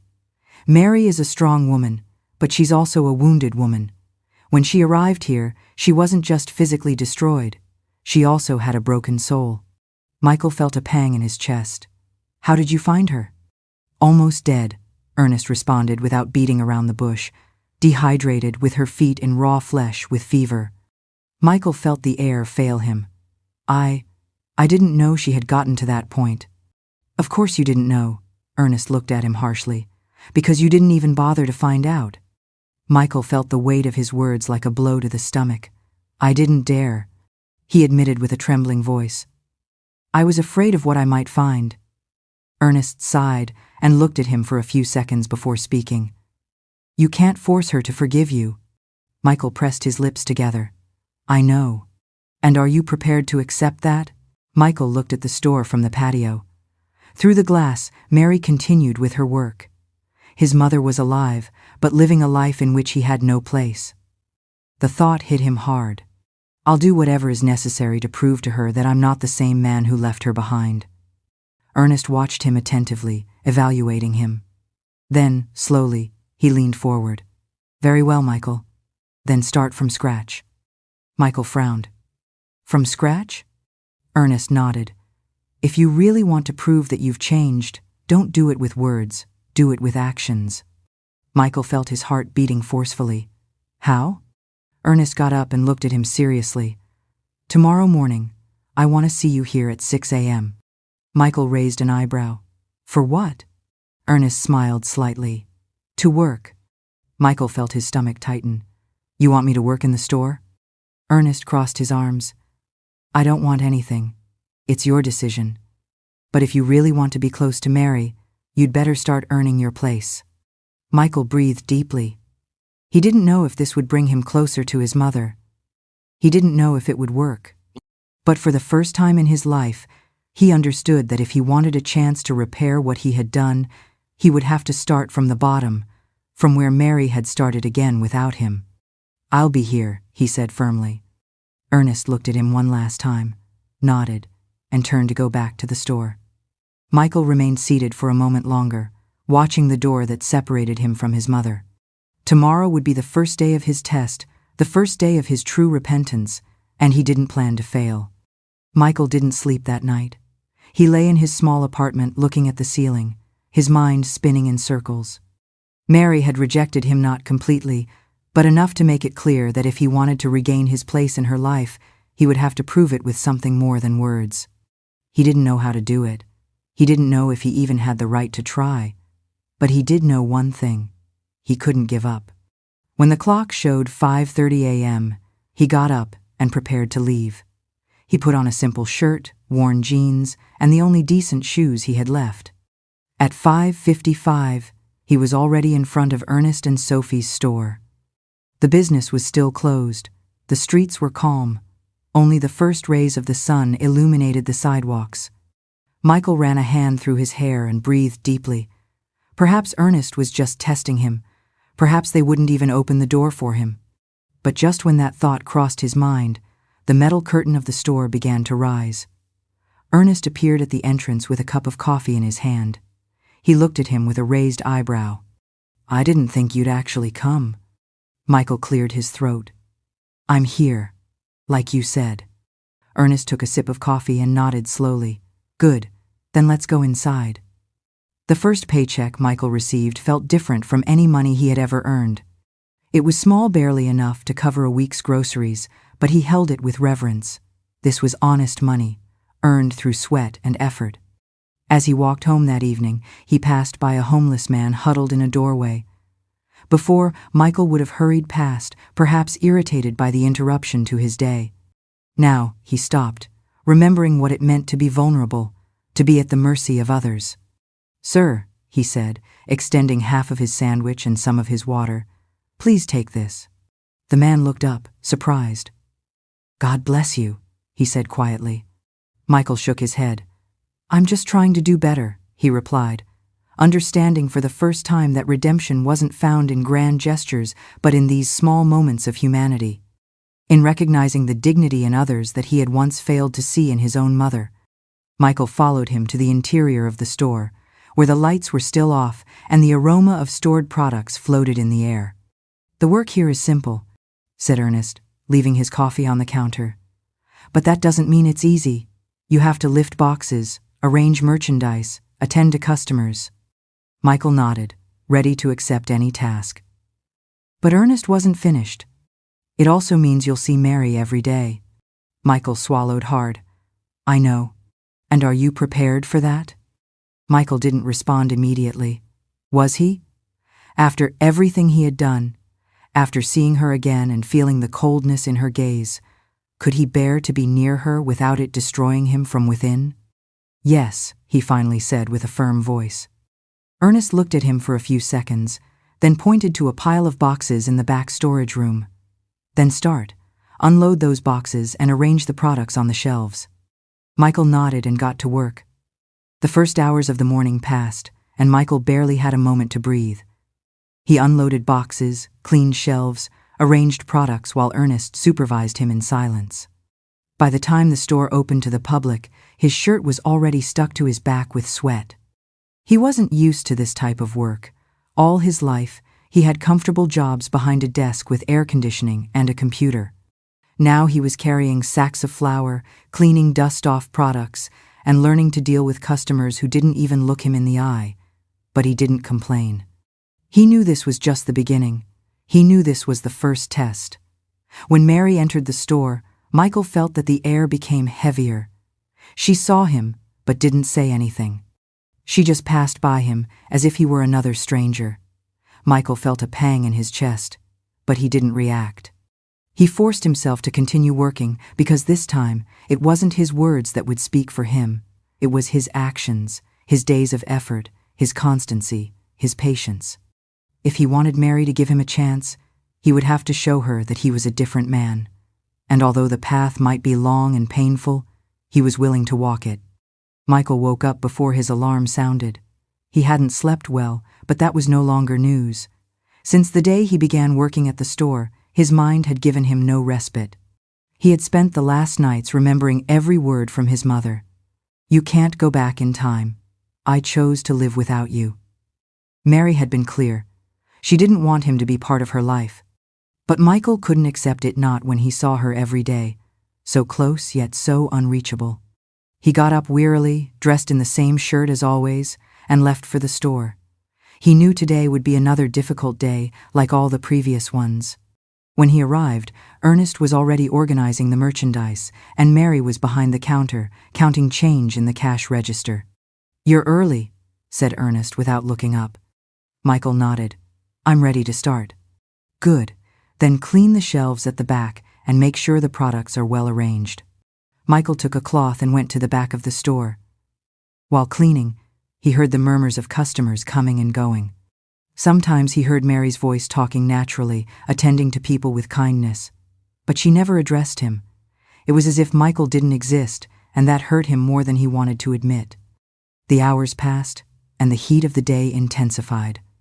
The store was full of customers, and Michael worked in silence, without complaining, without expecting recognition. Then he heard Ernest's voice calling him. "Michael, come here." Michael left what he was doing and walked to the counter. Ernest handed him some coins. "Take this to Mr. Gutierrez. He said he was short on change. He's outside." Michael took the coins and left the store, looking for the man. But as soon as he went out into the street, he overheard something that made him stop in his tracks. "You look different, Mary." It was a woman's voice. Michael turned his head and saw Mary standing on the sidewalk, talking to an older lady. Curiosity forced him to remain still, listening. "I feel different, Karen," Mary responded in a calm tone. "Now I have peace." Michael felt his chest tighten, peace, something he hadn't felt in a long time. The lady smiled. "I'm glad to see you well. You deserve it."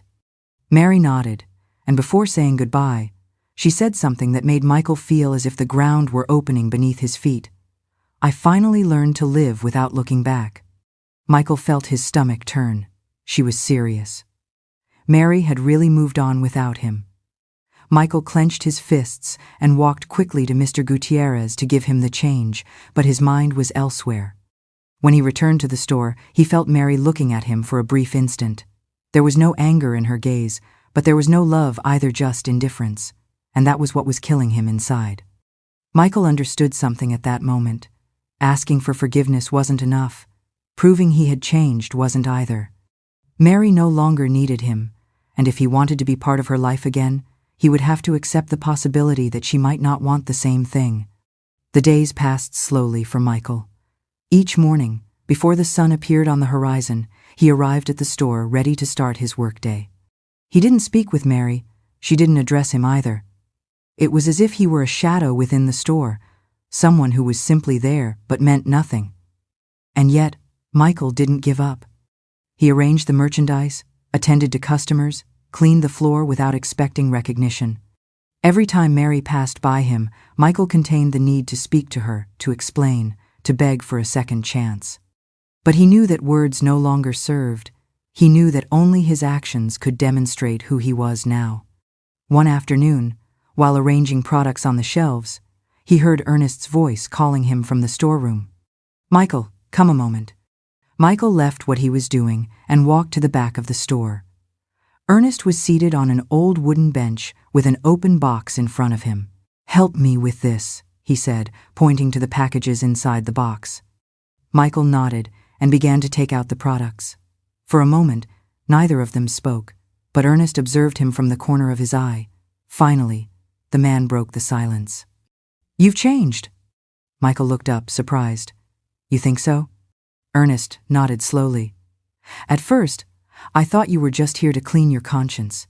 But you keep coming, you keep working, and you've never complained." Michael put down the package he had in his hands and sighed. "I can't complain, Ernest." Ernest crossed his arms. "Why not?" Michael looked at him steadily. "Because I have too much to repair." Ernest didn't respond immediately. He remained silent, as if evaluating every word. Finally, he nodded. "Mary still doesn't speak to you." Michael felt a knot in his throat. "I know. Doesn't that discourage you?" Michael lowered his gaze. "Before, yes. But now I understand that she has the right to move forward without me." Ernest narrowed his eyes. "And then why do you still come here?" Michael took a breath and let it out slowly. "Because even if she doesn't want me in her life, I want her to at least know that I'm a different man." Ernest observed his expression as if trying to decipher if his words were sincere. After a long silence, the man smiled slightly. "Maybe you're not the same Michael as before." Michael felt a pang of hope in his chest. Ernest stood up and gave him a pat on the shoulder. "Get back to work." Michael nodded and returned to the front of the store.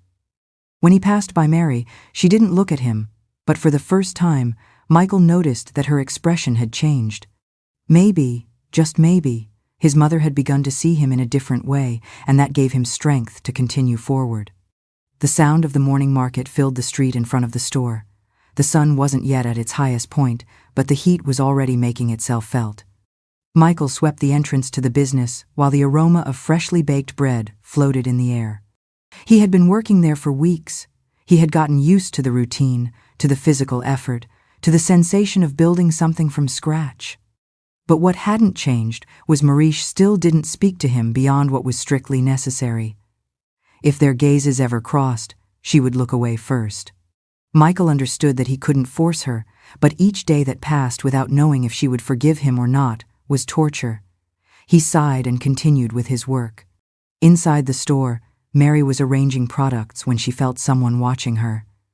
She turned and saw Sophie standing there, looking at her with an expression that Mary knew well. "Say it?" murmured Mary without looking up. Sophie smiled. I haven't said anything. But you will. Sophie put down the box she had in her hands and crossed her arms. Mary, until when are you going to continue ignoring him? Mary pressed her lips together. I don't ignore him. You don't speak to him. I don't need to speak to him. Sophie sighed and sat on a nearby bench. He's been here every day without failing, without complaining. I know. He hasn't asked for anything. I know. Sophie tilted her head. So? Mary closed her eyes for a moment. It's not that easy, Sophie. No one said it was. Mary left what she was doing and leaned on the counter. He thinks that, by coming here and working hard, everything will be fixed. And it's not like that. Mary shook her head. I can't forget what he did. Sophie looked at her tenderly. It's not about forgetting, Mary. It's about deciding if you want to continue living with that resentment or if you want to let it go. Mary felt the weight of those words hit her forcefully. All her life, her love for Michael had been the most important thing, but that love had become a deep wound. And now he was there, waiting, without demanding, without pressuring, simply being. Mary breathed deeply. I don't know if I can forgive him. Sophie took her hand delicately. But you also don't know if you can't. Mary looked out the window. Michael was still outside, sweeping, with a serene face, not knowing that inside the store his fate was being decided. Mary felt her heart beating strongly. She had to make a decision because if she continued like this, she might lose her son forever. The day passed with the same routine as always in the store. Michael worked in silence, moving boxes, cleaning shelves, attending to customers. He had become accustomed to his new life, to the feeling of exhaustion in his muscles at the end of the day, to the rough hands from so much effort. But what hadn't changed was the distance between him and Mary. She still didn't speak to him more than necessary. She still passed by him without looking directly at him, as if he were still a stranger. Michael accepted it. He didn't pressure her. He didn't try to force anything. He only waited. That night, when the store was about to close, he stayed arranging some papers at the counter. Sophie and Ernest were already in the back, organizing the day's cash. Michael remained at the entrance, wondering if he should say goodbye or simply leave in silence as he always did. But before he could decide, Mary spoke. Stay. Michael turned with his heart pounding in his chest. Mary wasn't looking at him. She was still focused on her papers, but her words were clear. Michael nodded and approached slowly. What's going on? Mary finished organizing the papers and finally looked at him. We need to talk. Michael felt the air become denser. I'm listening. Mary crossed her arms. I don't know what you expect from me. Michael swallowed hard. I don't expect anything. Mary narrowed her eyes. Don't lie. You've been coming here every day, working tirelessly, waiting for me to tell you at some point that I forgive you. Michael lowered his gaze. I wouldn't blame you if you never did. Mary sighed. It's not about forgiving or not, Michael. It's about what comes after. Michael frowned. What do you mean? Mary put her hands on the counter and looked at him firmly. What will you do with your life when this ends? Michael felt a knot in his throat. I don't know. Well, you should know. Mary didn't look away. You can't stay here forever. Michael felt fear churning his stomach. Are you telling me to leave? Mary shook her head. I'm telling you that you can't live just waiting for my forgiveness. Michael pressed his lips together. I don't want to distance myself from you again. And I don't want to see you waste your life for something I don't know if I can give you. The silence between them grew heavy. For the first time, Michael understood the true meaning of forgiveness. It wasn't just saying, I forgive you. It wasn't just receiving a hug and moving forward. It was a process. It was reconstruction. It was change. And above all, it was accepting that not everything could go back to being as it was before. Mary looked at him with a softer expression. If you want to prove to me that you've changed, don't do it here waiting for me to tell you everything is okay. Do it by rebuilding your own life. Michael felt the air fail him. You want me to leave? Mary breathed deeply. I want you to learn to live without depending on my forgiveness. Michael lowered his gaze. I don't know where to start. Find a path, Michael, because until you do, You'll continue being the same man who left me in the desert." Mary's words were like a dagger. They weren't cruel, they were necessary.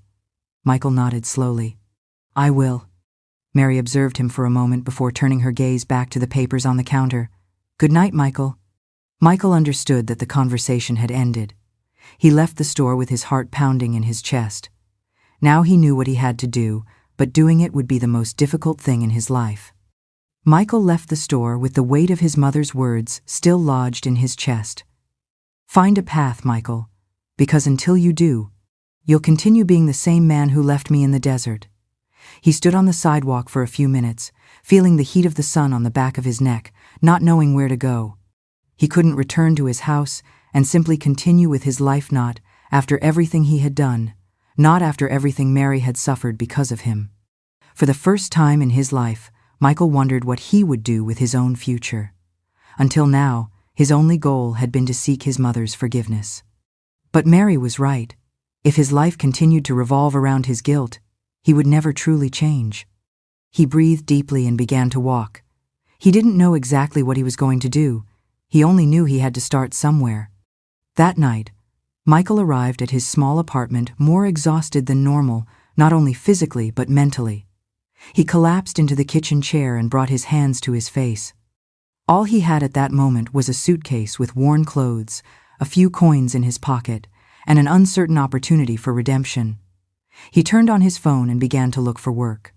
He spent more than an hour reviewing ads, sending applications, looking for something that would give him stability, something that would prove not only to Mary, but to himself, that he could rebuild himself. After much searching, he found an offer at a construction company. The salary was low, the work was heavy, but there was no other option. He registered without thinking twice. If he really wanted to prove he had changed, he had to start from the ground, from the same point where Mary had begun anew without him.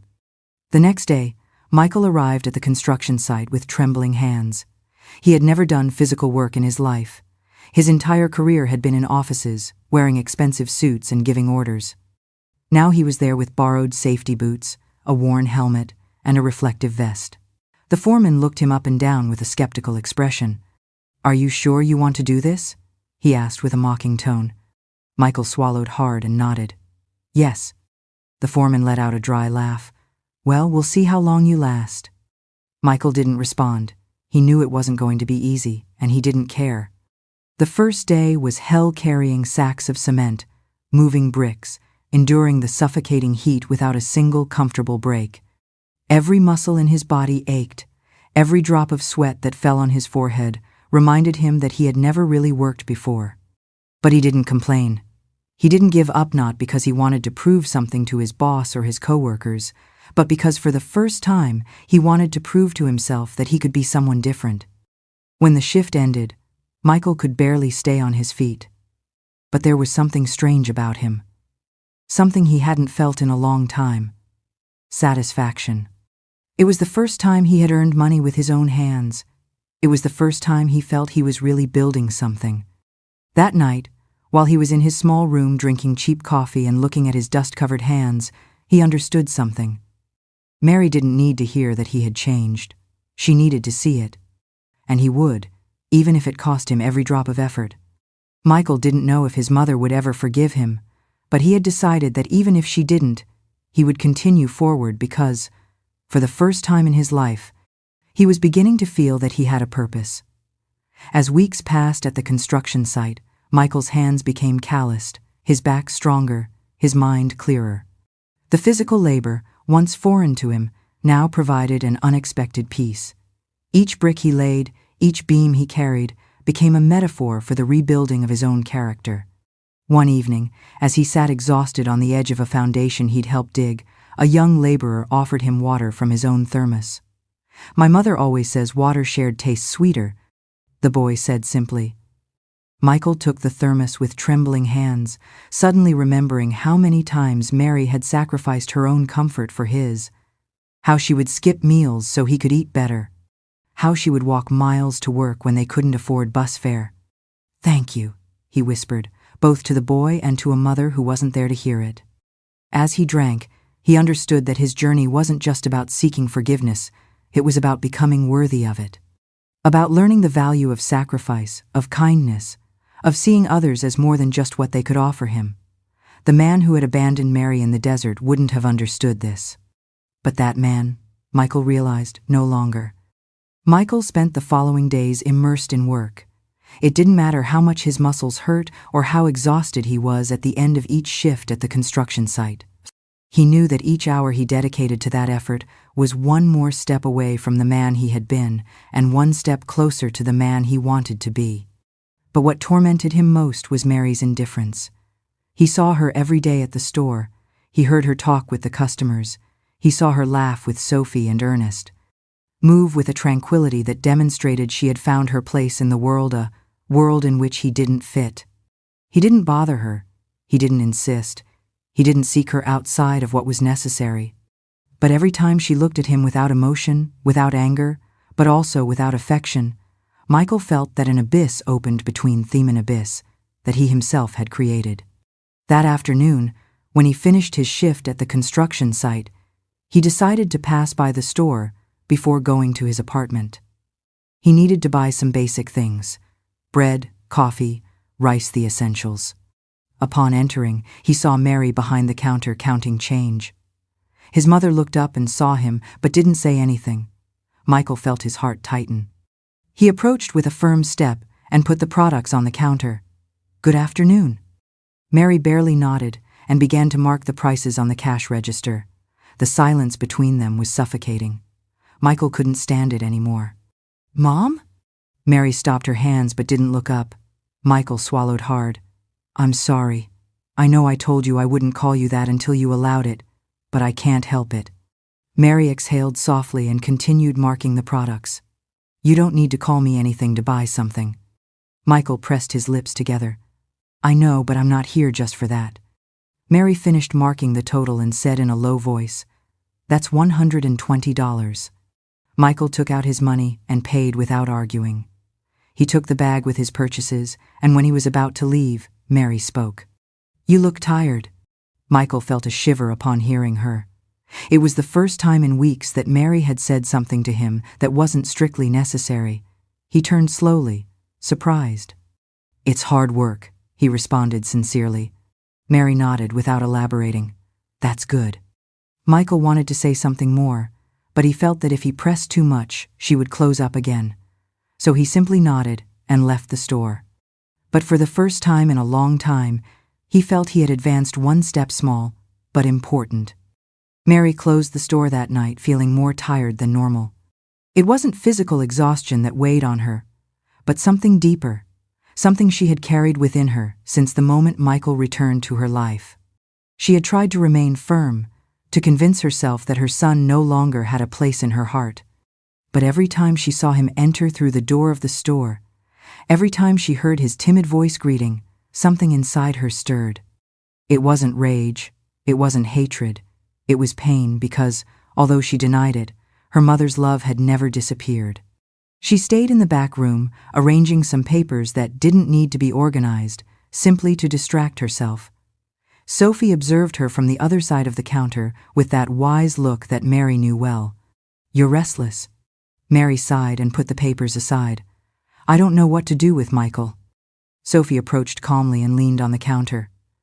"What do you mean?" Mary passed a hand over her face. "I see him come every day, working as if his life depended on it. But how do I know if he's really changed?" Sophie looked at her tenderly. "Don't you see it?" Mary remained silent. "You can't expect the Michael from before to disappear from one day to the next," continued Sophie. "But if there's one thing that's clear, it's that the man who's out there is not the same one who left you in the desert." Mary felt a knot in her throat. "And what do I do with that?" Sophie sighed. "What your heart tells you." But that was the problem. Mary no longer knew what her heart was telling her. She had spent so much time guarding the pain, protecting herself from the possibility that her son might hurt her again, that now she didn't know how to tear down that wall. She remained silent for a few minutes, and then, with a low voice, she murmured, "I'm still not ready to forgive him." Sophie nodded with understanding. "You don't have to do it now, but at least give yourself the opportunity to know the man he has become." Mary didn't respond. She knew she had to make a decision. She knew she couldn't live in this uncertainty forever. But she also knew that if she opened her heart too soon, it could break again. She stayed looking at the door of the store, knowing that sooner or later she would have to face the truth because Michael was still there, waiting. And she had to decide if she would ever allow him to be her son again. Mary woke up that morning feeling the weight of accumulated days in her chest. She stayed in bed for a moment with her eyes open, looking at the ceiling without moving. Since Michael had returned to her life, although she didn't want to admit it, something inside her had changed. She had spent so much time rebuilding herself, so much time learning to live without him, that now she didn't know what to do with his presence. She had spent so much time hardening her heart, convincing herself that the man who had abandoned her in the desert no longer existed in her life. But then he returned, and now each day she saw him in the store, in the construction site, in the small gestures that evidenced his effort to rebuild himself. He wasn't the same. Michael had changed. And that terrified her because if she accepted that he was really another person, then she would have to admit that she still loved him. And if she still loved him, then what remained of her new life? Sophie appeared beside her with a soft smile. "Today you're more quiet than usual." Mary let out a sigh and leaned on the counter. "I've been thinking about Michael." Sophie didn't seem surprised. "I imagined." Mary looked out the window. "I don't know what to do with what I feel." Sophie crossed her arms. "Are you still angry with him?" Mary shook her head. "Not anymore." Sophie observed her with curiosity. "Then what do you feel?" Mary pressed her lips together. "Fear." Sophie arched her eyebrows. "What happens if I lose him forever?" Sophie smiled tenderly. "That's a question that only you can answer." Mary breathed deeply. She knew Sophie was right. She knew she couldn't continue avoiding the truth. Michael had changed, and she had to decide if she was ready to accept him back into her life, because if she didn't, maybe this time it would be she who lost him forever. Mary woke up with a different sensation that day. Something inside her, something that had been tangled in her chest for a long time, seemed to have loosened. She stayed a few moments in bed looking at the ceiling, remembering everything that had happened. The night before, Mary had stood at her window, staring at the stars that dotted the dark Phoenix sky. They were the same stars that had witnessed her abandonment in the desert, the same ones that had given her hope when she thought all was lost. She thought of Michael not as he had been that terrible day, but as the little boy who once gazed at those same stars with wonder, his small hand in hers. Some stars die, Ernest had told her once, but from their death, new ones are born. Perhaps people were like stars, too. Perhaps the Michael she had known had died in that desert, but a new one was struggling to be born. And perhaps, she realized, the Mary who had entered that desert had also died, giving way to the stronger woman she had become. It wasn't about forgetting the pain, it was about choosing whether that pain would define her future. She had rebuilt her life. She had learned to live without the weight of the past. She had found in Ernest and Sophie the support of a family she never imagined having. And now Michael was still there. He was no longer the arrogant man who had discarded her without hesitation. He was no longer the son who thought his mother was a burden. Now he was a man who worked under the scorching sun, who carried cement with his own hands, who accepted his guilt without demanding forgiveness. Mary sighed deeply and got up. That morning, when she arrived at the store, Sophie observed her in silence. Mary didn't say anything, but her expression said it all. "Are you ready?" Sophie asked softly. Mary nodded. "Yes." Michael arrived at the store like every day, but something felt different. He had learned not to expect anything from Mary, to be content with seeing her from afar, with the small gestures that suggested that maybe, just maybe, she had begun to accept him again. But when he entered the store that morning, Mary was waiting for him. Michael felt his heart stop for a second. She looked at him with a neutral expression, but in her eyes, there was something different. "Sit down, Michael," she said calmly. Michael obeyed without saying anything. There was a long silence between them. "I don't know if I'll ever be able to forget what you did," began Mary with a firm voice. "I don't know if my heart can erase the pain." Michael lowered his gaze, feeling the weight of those words. "I understand," he murmured. Mary breathed deeply. "But I also see what you've done." Michael looked up, surprised. "I saw you rebuild yourself. I saw you learn what it means to work hard. I saw you accept the consequences of your actions without fleeing." Michael swallowed hard. "I didn't do it for you to forgive me." Mary tilted her head. "I know. And that's why, for the first time, I feel that maybe I can try." The air seemed to become lighter in the store. Michael felt a wave of emotions catch in his throat. "You mean?" Mary managed a slight smile. "I mean, I'm willing to see if we can recover something of what we were, but at my pace, in my way." Michael nodded, feeling something hot burning in his eyes. "At your pace, however you want." Mary breathed deeply. "I don't promise you that everything will be as before." Michael smiled sadly. "I don't want it to be like before. I want it to be better." Mary looked at him for a moment more, then nodded slowly. "Then we'll see if that's possible." As they stood there, in the quiet setting of the late afternoon, both mother and son understood that a new chapter of their lives had just opened. Michael felt a genuine peace, not an escape, but a liberation from facing his mistakes and choosing to change. Mary gently touched his hand, a small gesture, but one that contained an entire journey of forgiveness and love. The deepest wounds may take a lifetime to heal, but in that moment, in the desert that had witnessed betrayal, they found what they thought was lost forever: hope. If you were moved by this story, don't forget to hit like, subscribe to the channel to follow the next stories, and leave a comment below. What do you think is stronger, forgiveness or revenge? We look forward to hearing your thoughts.